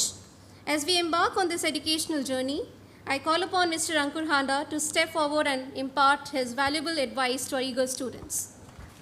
Thank you. Am I audible down there? Audible? Just raise your hands in the end. Yeah, good. So, afternoon session, just a few sessions later, we've got one session of mine and Thomas following, and we are into lunch. So let me try to keep this very short. So we've had a lot of industry stalwarts talking about the industry. We had a hotelier who's been really, really seasoned and experienced hotelier. We had a giant from the catering industry sitting here. I know him because we belong to the same city, and I've seen the legacy of 100-year legacy that Chef Nitin Tandon has. Let me talk a little bit about the non-industry skills, or rather the requirement that we have. I graduated in the year 2006 from here, but left the industry quite early, maybe in less than a few months. But then I was kind of successful, and kept picking up from where we've got Mr. Gaurav Singh talking about. We had, say for instance, we are already going through a dearth of requirement in terms of talent for the hospitality industry itself. Imagine you being picked and poached by other industries. But let me correlate the journey from where you all are starting that journey. So life has completed a full circle today. 22 years ago, I was sitting in a similar hall with my family, curious, nervous, ambitious, and last but not the least, excited. What does life has in store for me? Now that we have overcome all the obstacles after competing with thousands of prospective candidates and making it to the top 100, like some of my seniors said, that time we only had one course, 2 batches, and 100 people all over the India being selected across centers. So what next? Don't you young boys and girls have the same thought? Well, I would say go with the flow. You have entered the best phase of your life. I did that too. As I left my house for the first time, like most of you, some have been through boarding experiences like Chef Nitin and Gaurav. Many of you are coming out of your houses for the first time. So, hostel life is something that I was really looking forward to. Believe me, I'll be 40 in October, but those 4 years were indeed the best time of my life. Most of my best friends today are my college mates. Some of my best mentors in my life have been my college faculty or seniors and even batchmates. As a wise man once said, friends are the family we choose. So choose your friends very wisely. Have friends who kind of develop the best in you, like a lot of my seniors touched upon. And now coming back to how the college helped me in some of my best moments. My most beautiful moments in my life are again linked to that wonderful college. Like Chef Thiru mentioned, to name a few, many do not know that I kind of created India's first web series, which was released on the platform Yahoo, where I was heading the content partnerships for them. It was called Yahoo Brings Vikas at Home. Imagine 13 years back, how many of you heard the term web series? 2012 is when we started creating that. So this was something, I'll have a small video also where Vikas will be talking about it. I think Raghav can just play this after I finish. So this was a very unique series where we had the poster boy of WGSHA, Chef Vikas, talking about the best recipes very close to his heart. And this was launched on Yahoo in 2013, which at that time was the market leader when it came to content distribution. And we launched the series again, like I said, in 2013. I'm not sure whether you guys, heard about the concept of web series back then. So way beyond its ages and almost 10 years from now. So let's have that small video played. I still remember the day I met Ankur Handa for the first time. He was a junior from my college, and I had just finished recording for season 2 of MasterChef. And I've never been too curious of doing tabletop cooking because I feel because my recipes are more elaborate, they are more composed plates, and that's how I cooked. But Uncle convinced me to do very basic, simple recipes for Vikas at home. And he said, we're going to create 52 recipes. Every week we will showcase one recipe on Yahoo. I had never heard of that concept. I just was so excited. And the way he organized the shoot, I still have that picture in one of my folders which says favorites of first day of shoot. And I was amazed. I still remember I postponed my ticket back to New York after the show. I just wanted to be with him and to be a part of his vision. And this is what a great leader is. They bring a team together. They inspire you and they also get the best from you. So Uncle, keep doing that. You are amazing. He's a very humble guy, like many of you said, very kind and very humble. But yes, it was because of him that we were able to co-create that series. And it was one of the first originals that happened in India. And be it food, be it any other industry, fiction, other kind of web series, this was the market leader that time.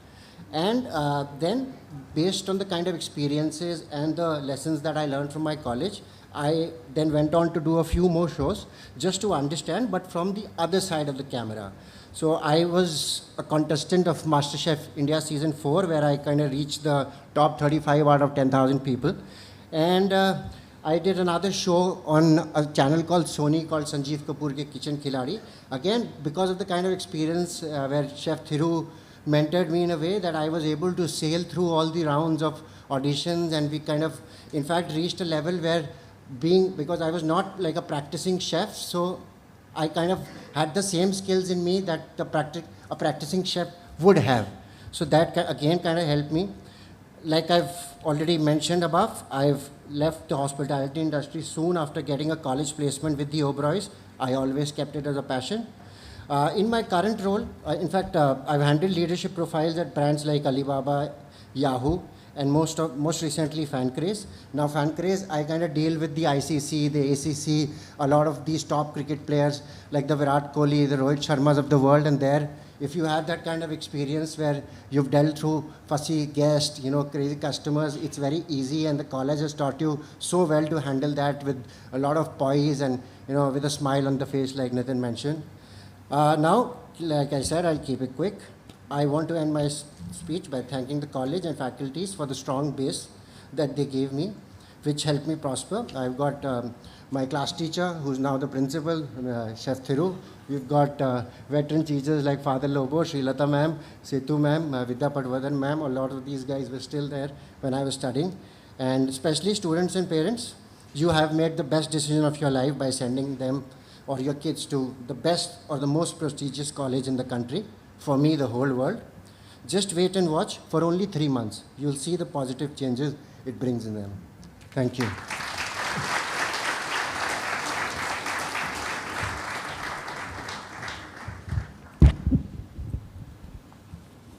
Thank you, sir.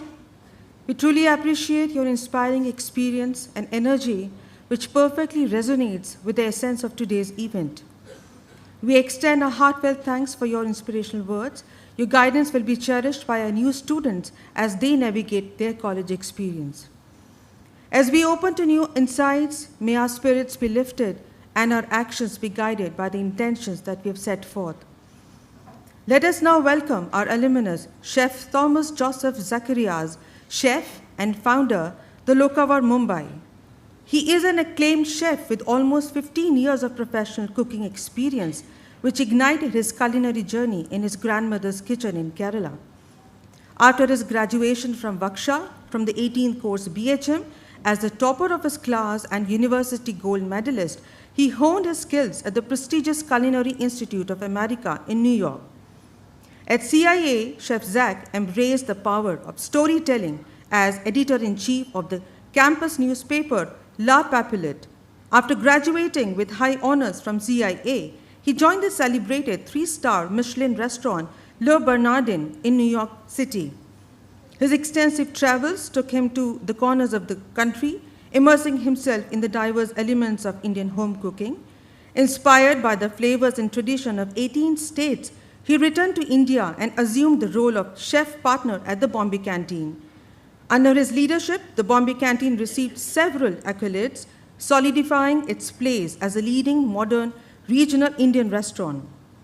Driven by his vision to create a meaningful impact on the Indian food system, Chef Zach founded the Locavore in April 2022, a transformative platform centered around the idea of doing good through food in India. May I now cordially invite Chef Zacharias to impart his experience and thoughtful insights to our eager audience of new students. We welcome you, sir.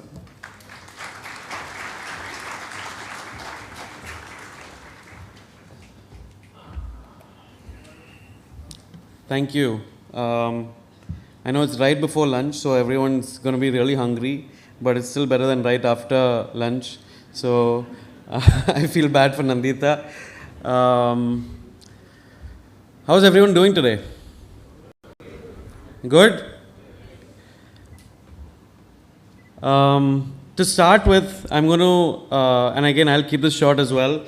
I'm going to take you through a little journey of how I got to be doing what I'm doing right now.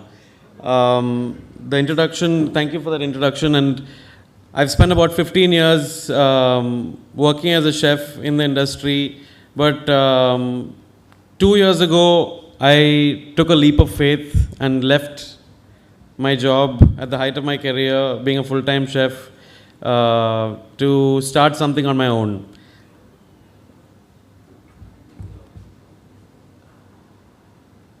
And the reason for doing that is rooted in this word. Can anybody tell me what is a Locavore? Anyone? It's in the name. Yeah, the Locavore is a dictionary word that means that someone who consumes locally as often as possible. And the name of the platform that I founded a little over a year ago is called The Locavore. And the idea behind this platform was, through the course of the last several years of my career, working as a chef at the Bombay Canteen, I've traveled extensively around India. I've now been to about 26 states in the country just to explore the food. And while my journey took me there to learn recipes and bring those back to the restaurant in creative ways, what I also came across were a lot of problems in today's food systems. And if you, I mean, most of these are hard to really ignore, so most of you are aware as well, but I had a first-hand account of these challenges that are being faced right now. Whether it's environmental issues, nutritional issues, socioeconomic issues,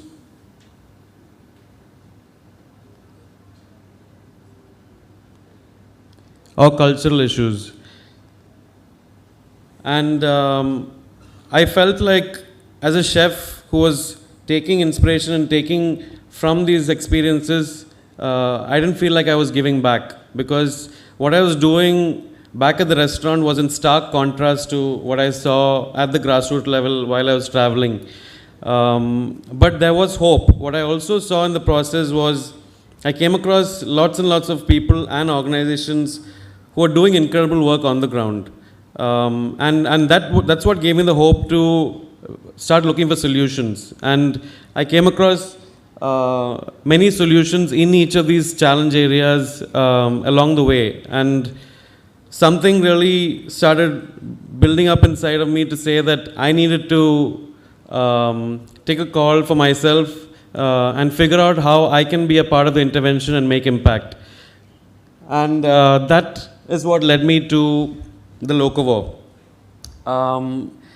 So essentially, the Locavore is a platform that is trying to make impact in the Indian food system through storytelling, through events, through collaborations, through social impact projects. And we are really young and relatively new in the journey, but I have a really strong conviction for the fact that it needs to happen. And the idea is to bring people together, bring organizations together to achieve some sort of good through food. So I implore you as young aspiring chefs and hoteliers to think for yourself as well about how you can do good through food, through your journey, not just in college, but as you progress in the future. Now,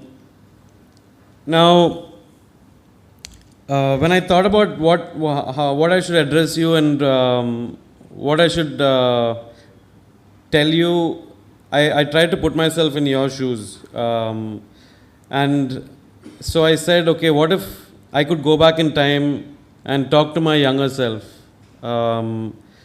It's now, I mean, I'm 38, so that's 20 years ago. And it really struck me that, I'm one of the youngest amongst the alumni speakers, and it really struck me that when I joined WGSHA, most of you weren't even born, which is a really strong realization. But what would I tell my younger self?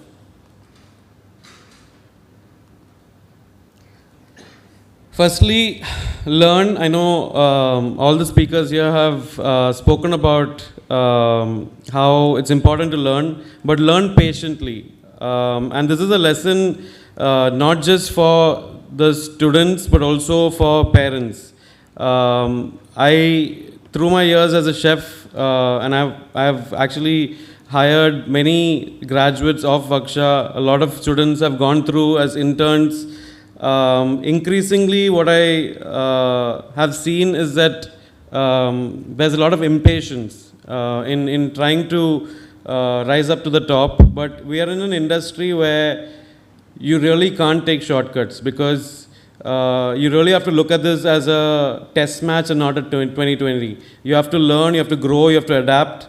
And it's important that, and very often when I ask students why they're doing this, they often say that, you know, my parents tell me that, why are you still cooking in a kitchen, or why are you still being a management trainee? Why don't you just open a restaurant? We'll figure out how to fund it.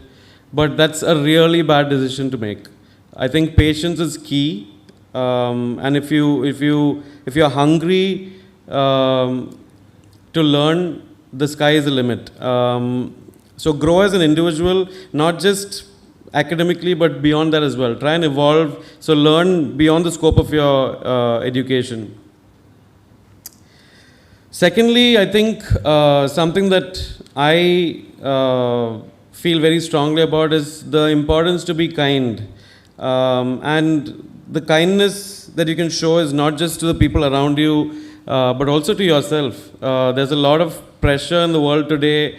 All of you live in a world that's very different from what I lived in. We didn't have, I think in my first year of college is when cell phones started coming in. And now you're bombarded with information. There's so much stimuli from all over. There's pressure. You see things on social media which are aspirational. But it's important to be kind to yourself and give yourself that time. And when I say be kind to yourself, take care of your health, take care of your well-being, your mental well-being, and be kind to the diversity of people around you. I think one of the best things about WGSHA is that the student base is so diverse from so many different parts of the country, and you learn so much about people's culture through this experience of just being here. Then, of course, is the importance to be brave, and some of the speakers touched upon this as well, of embracing the idea that you might fail. But I will add a caveat to it: do it smartly. Failure can teach you a lot, but that doesn't mean that you chase failure. What you should do is to take educated, smart decisions in your life, in your career, and not be afraid to fail. So be brave. Be young.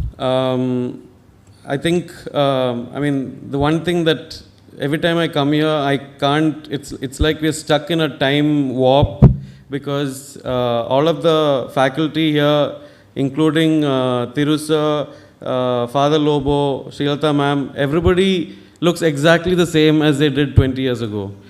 I don't know what it is. Maybe it's the air in Manipal. In fact, Tirusa even looks younger. So, but when I say be young, I don't just mean physically, but also have the vigor of someone who's young and hungry and curious. And these same people still have that. There's a lot that you can gain from having that hunger of what it feels like to be either a child or a young adult who's going out into the world to explore.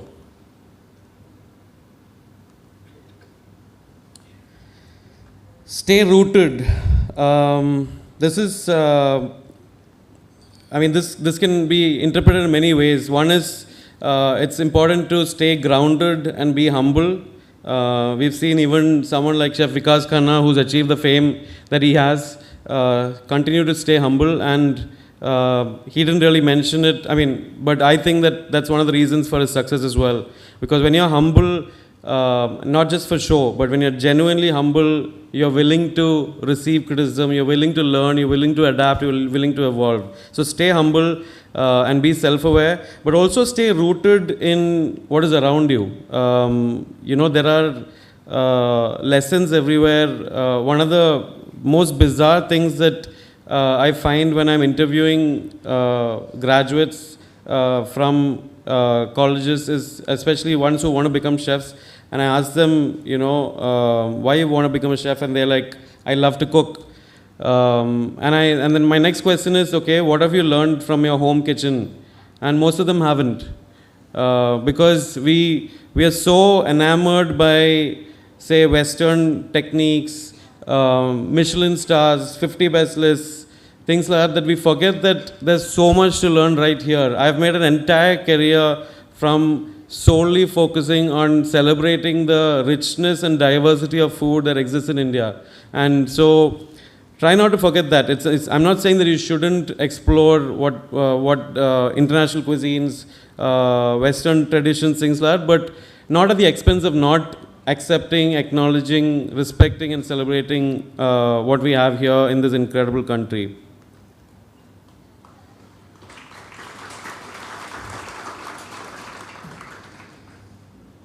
Be adventurous, and this is a takeaway from the previous point. It's to again, you learn and grow and evolve as an individual when you are adventurous and brave and go out there into the world. You know, take those chances, take those risks.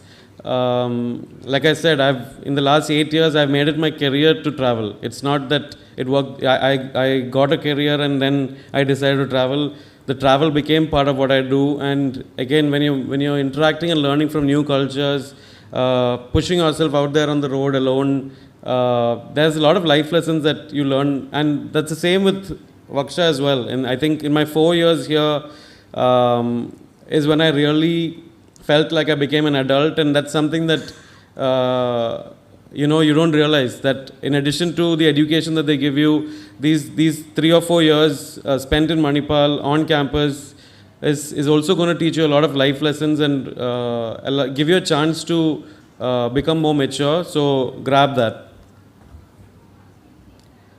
And I think this is something that I've come to realize only in the last few years, but I've been guided by my why. And when I say my why, I talk about my mission.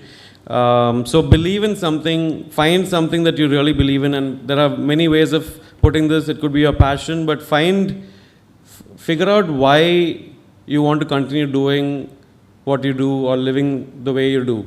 And have that conviction in that belief, and the universe will conspire for you. I'll give you a very basic example. When I was in college, there was a young professor who taught me cooking, and again, he was someone who really stood out for all of us as students because of his dedication to teaching and his dedication to making sure that we receive the best education the fact that he went out of his way, I still don't, I never understood how he found so much time in his day to do the amount of things that he did, but still have that humility and all of these characteristics which I have mentioned today.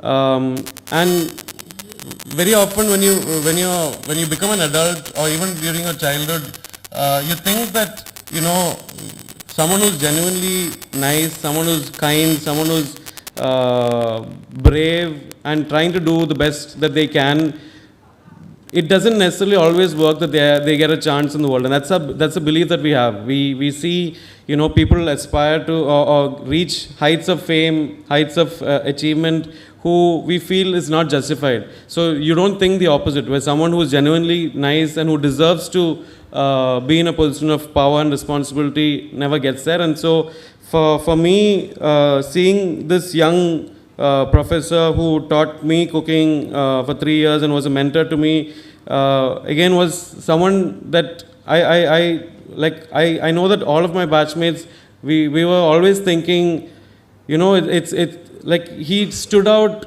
from everyone else. And the reason I mention that is because, like I said, if you persevere, and this professor persevered to learn, to grow, to push the envelope, not get distracted from what is happening around him, the universe will conspire for you and make it happen. Because that person is sitting here today, and that's Professor Thiru, who is the principal of this college. So for me, he's a fantastic example. He's extremely inspiring to me, and I'm sure he will be to you as well. But there are many lessons to be learned from that journey. And to add to that, chase excellence in whatever you do. It can be the most, one of the speakers said, if you're passionate about sleeping, chase excellence in figuring out how sleeping can become your passion, right? So, but chase excellence. Try and get better every day.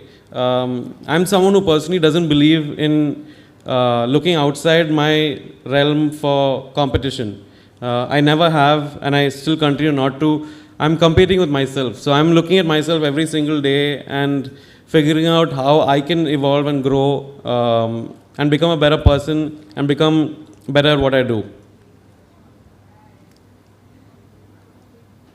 And finally, figure out how you can bring some good into the world.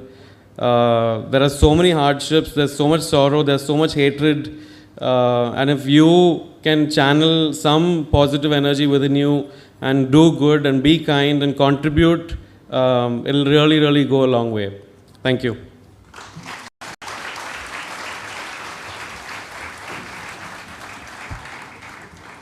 We appreciate your delightful message, Chef.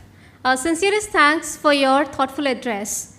Your words have left an indelible mark on our students' hearts. With great enthusiasm, let us welcome our alumna, Chef Nandita Varadraj, chocolatier, pastry chef, consultant pastry chef at chocolate.in, Coimbatore, Bangalore. Earlier, she has been the chef instructor at Lavon Academy of Baking Science and Pastry Arts, Bangalore, and a pastry consultant and guest instructor at the Food Consulate, Chennai. She is a passionate and accomplished culinary professional with a remarkable journey, a strong educational foundation, and a diverse experience. Her culinary journey began with a second course BA in Culinary Arts from WGSHA. She is the best graduating student from her batch and has also won Chef Vikas Khanna's award. Followed by a diploma in pastry from Le Cordon Bleu, Canada. During her time abroad, she trained in the art of chocolate under the guidance of a German master pastry chef. After her return to India, teaching baking and pastry at Lavon Academy ignited her passion for education and mentorship. Although she has now transitioned from full-time teaching, the joy of sharing knowledge remains an integral part of her culinary identity. She continues to travel to baking institutes as well as consult with pastry shops and restaurants, elevating staff skills and contributing to their success. Currently, she holds the role of pastry chef at Chocolate, India's pioneering tree-to-bar chocolate brand. As such, her endeavors are centered around demonstrating that India possesses the resources and expertise to produce top-tier chocolate. By highlighting the potential of her own soil, She is breaking down barriers and proving that exceptional quality can be found within our borders. I cordially invite Chef Nandita Varidraj to address the students.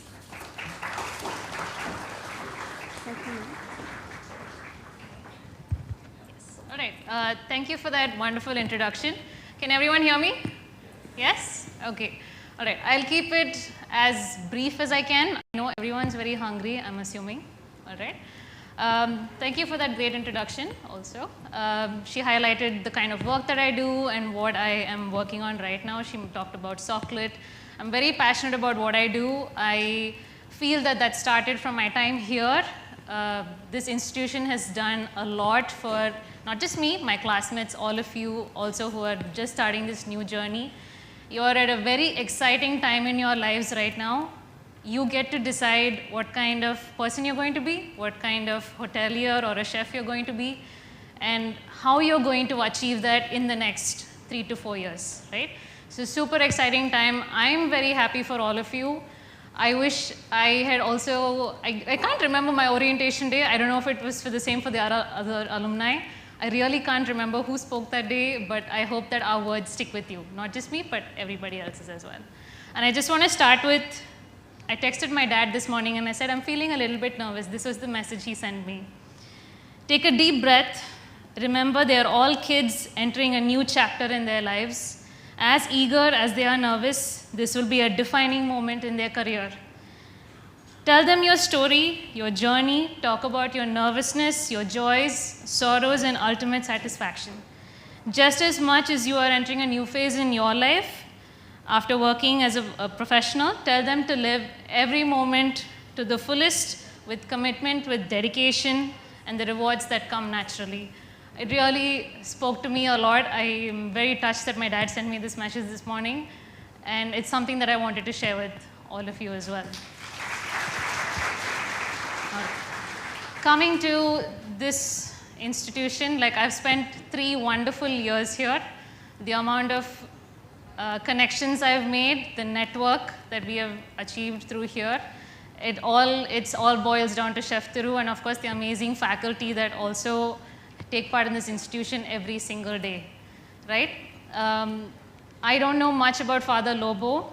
By the time I joined the college, he had already left the institution, but I've heard so much. So that speaks to the volume of respect that people have for somebody, that people have for the professors here in whatever time that they spent here. And it's the same with Chef Thiru as well. He is somebody who is so special to all of us. Anywhere across the globe you might go, if you just whisper Chef Thiru's name, you will hear somebody pop up, right? That is the bond that Chef creates with each and every person. I'm just going to tell everyone a small story. It was a time, Chef mentioned it during his speech as well, that I helped him a lot with the placements and helping my other classmates get their internships and such. During one of the times, he called me in on a Sunday and he said, I really need you to come and do this. And I think I was very upset about it. I was very angry. I'm sorry, Chef. And I was really like simmering about it. I'm on my laptop, I'm doing the work and stuff, and I'm just thinking, why did Chef call me now? And then he walks in with a freshly baked piece of quiche. And it just made my mood like completely better. Like I was just like, okay, like this is fine. I mean, one is that of course Chef made it. It was very special. It was very tasty. But also that's what food does, right? That's what connects us. It really changes the way that we view relationships, how we spend time with each other and how we connect with each other. And that's what you're going to experience for the next 3 to 4 years. This might not make sense when I talk about food for the ones who are interested in front office or guest relations, but for the ones who are getting into the culinary world or in the pastry world, this will really resonate with you at some point of time, right? Food is just that one thing that's going to connect all of us at the end of the day. Like even Chef Thomas talked about all of the work that he's doing, right, with Locavore and how he's trying to spread the idea of doing good through food, because that's something that really connects us. Whatever we might do or whatever industry we're in, we still have breakfast every day. We still have that chai in the morning. We still love having, for me, I love having ginger tea. I will not accept a regular cup of tea, but I will accept a cup of ginger tea, whatever time it is, how many ever cups a day, because that makes you feel better, and that's what food is trying to do as well, right?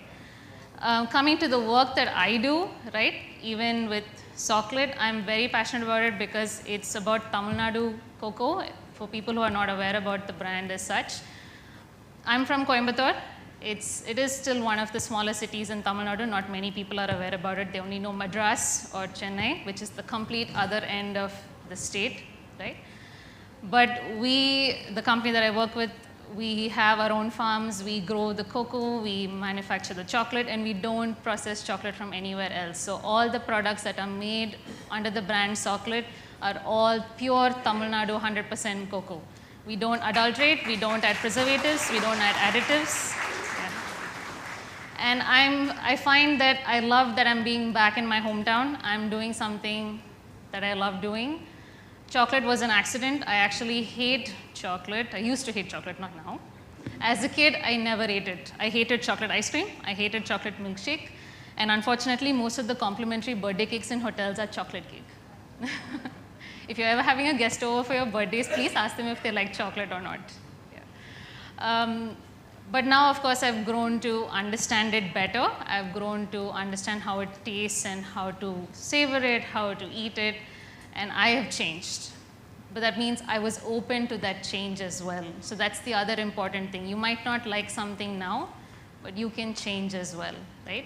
That's what this college course is also going to do for you. With all of the friends that you're going to make, with all of the faculty that you're going to interact with, they're going to help make this an easier journey for you.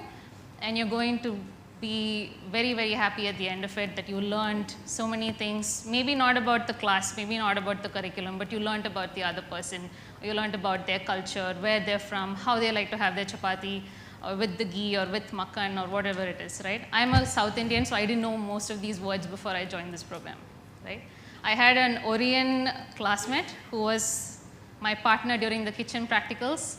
He and I always used to argue about how much oil we're putting in the pan, how much garlic we're putting in the pan, and how much onion we're putting in the pan, right? But that's the inconsistencies maybe with the way that we cook in certain cuisines, in certain cultures, but that's fine. At the end of the day, we came to a compromise on how to work together and how to do that. Also, don't fight with your Orion classmates.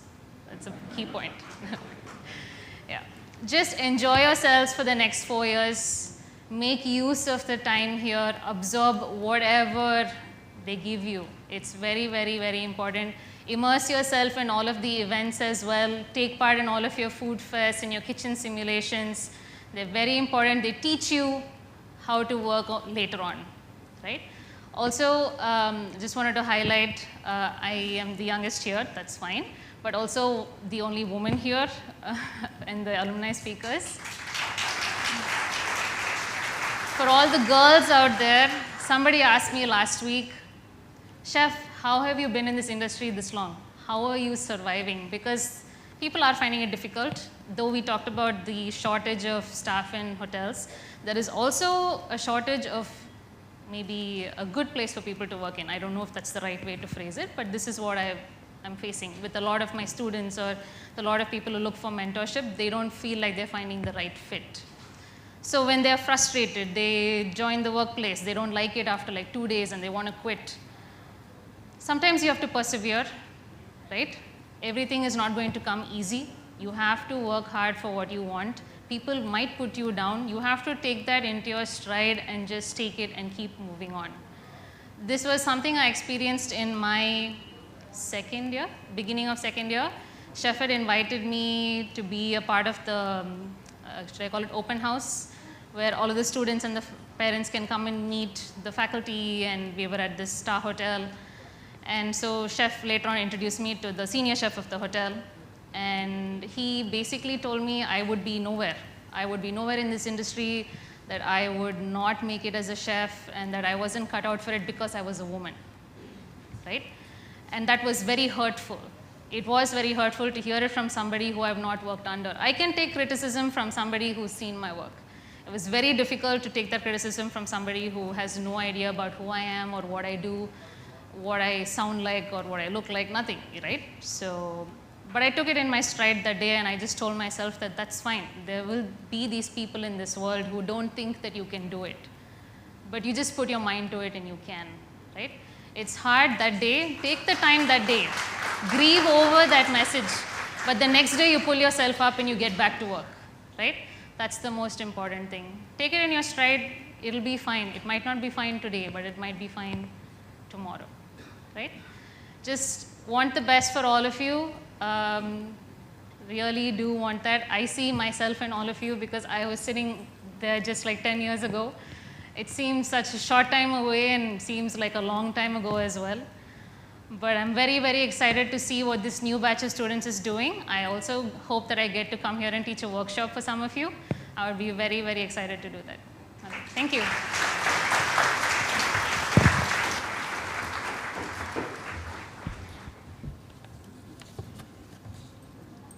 Let us never stop learning and growing, with the hope that your insights be a constant source of inspiration to our young audience. Thank you, Chef. Let's take a lunch break and resume at 3:30 p.m. for the post-lunch session. In this session, we have organized introduction of our faculty members, followed by a cultural program. Parents are also warmly invited to join us for this session. We look forward to your presence. Thank you. Okay, small announcement, we have given coupons, so you need to identify, which floor you have to, the second floor or the first floor. The second floor, the people who got the coupon of second floor, wait for 10 minutes, I will take the dignitaries for the lunch, then you can follow. The first floor, it's open now, you can go, and please give us some time, all the speakers will pick up their lunch. Thank you.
Hello, hello.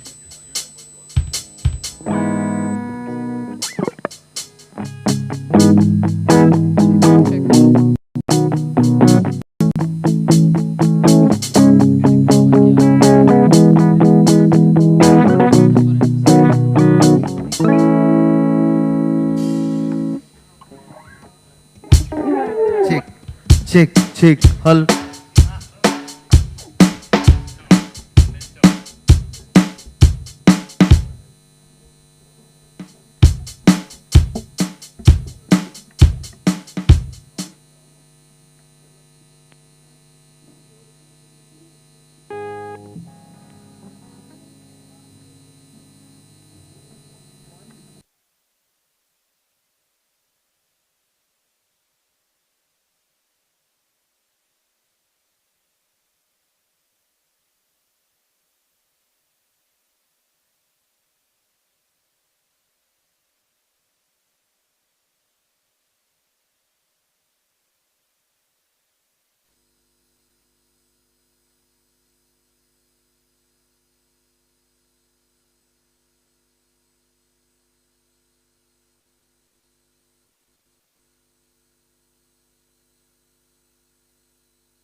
Check, check. Check.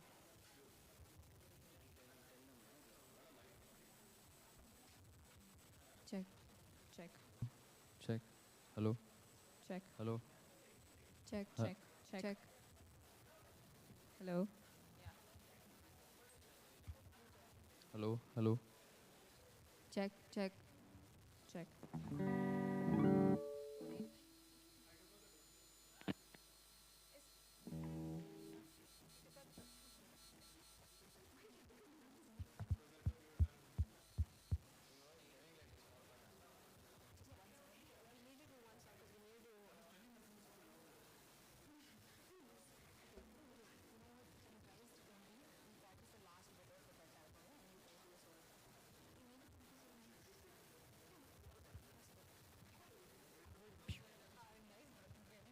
Check. Check.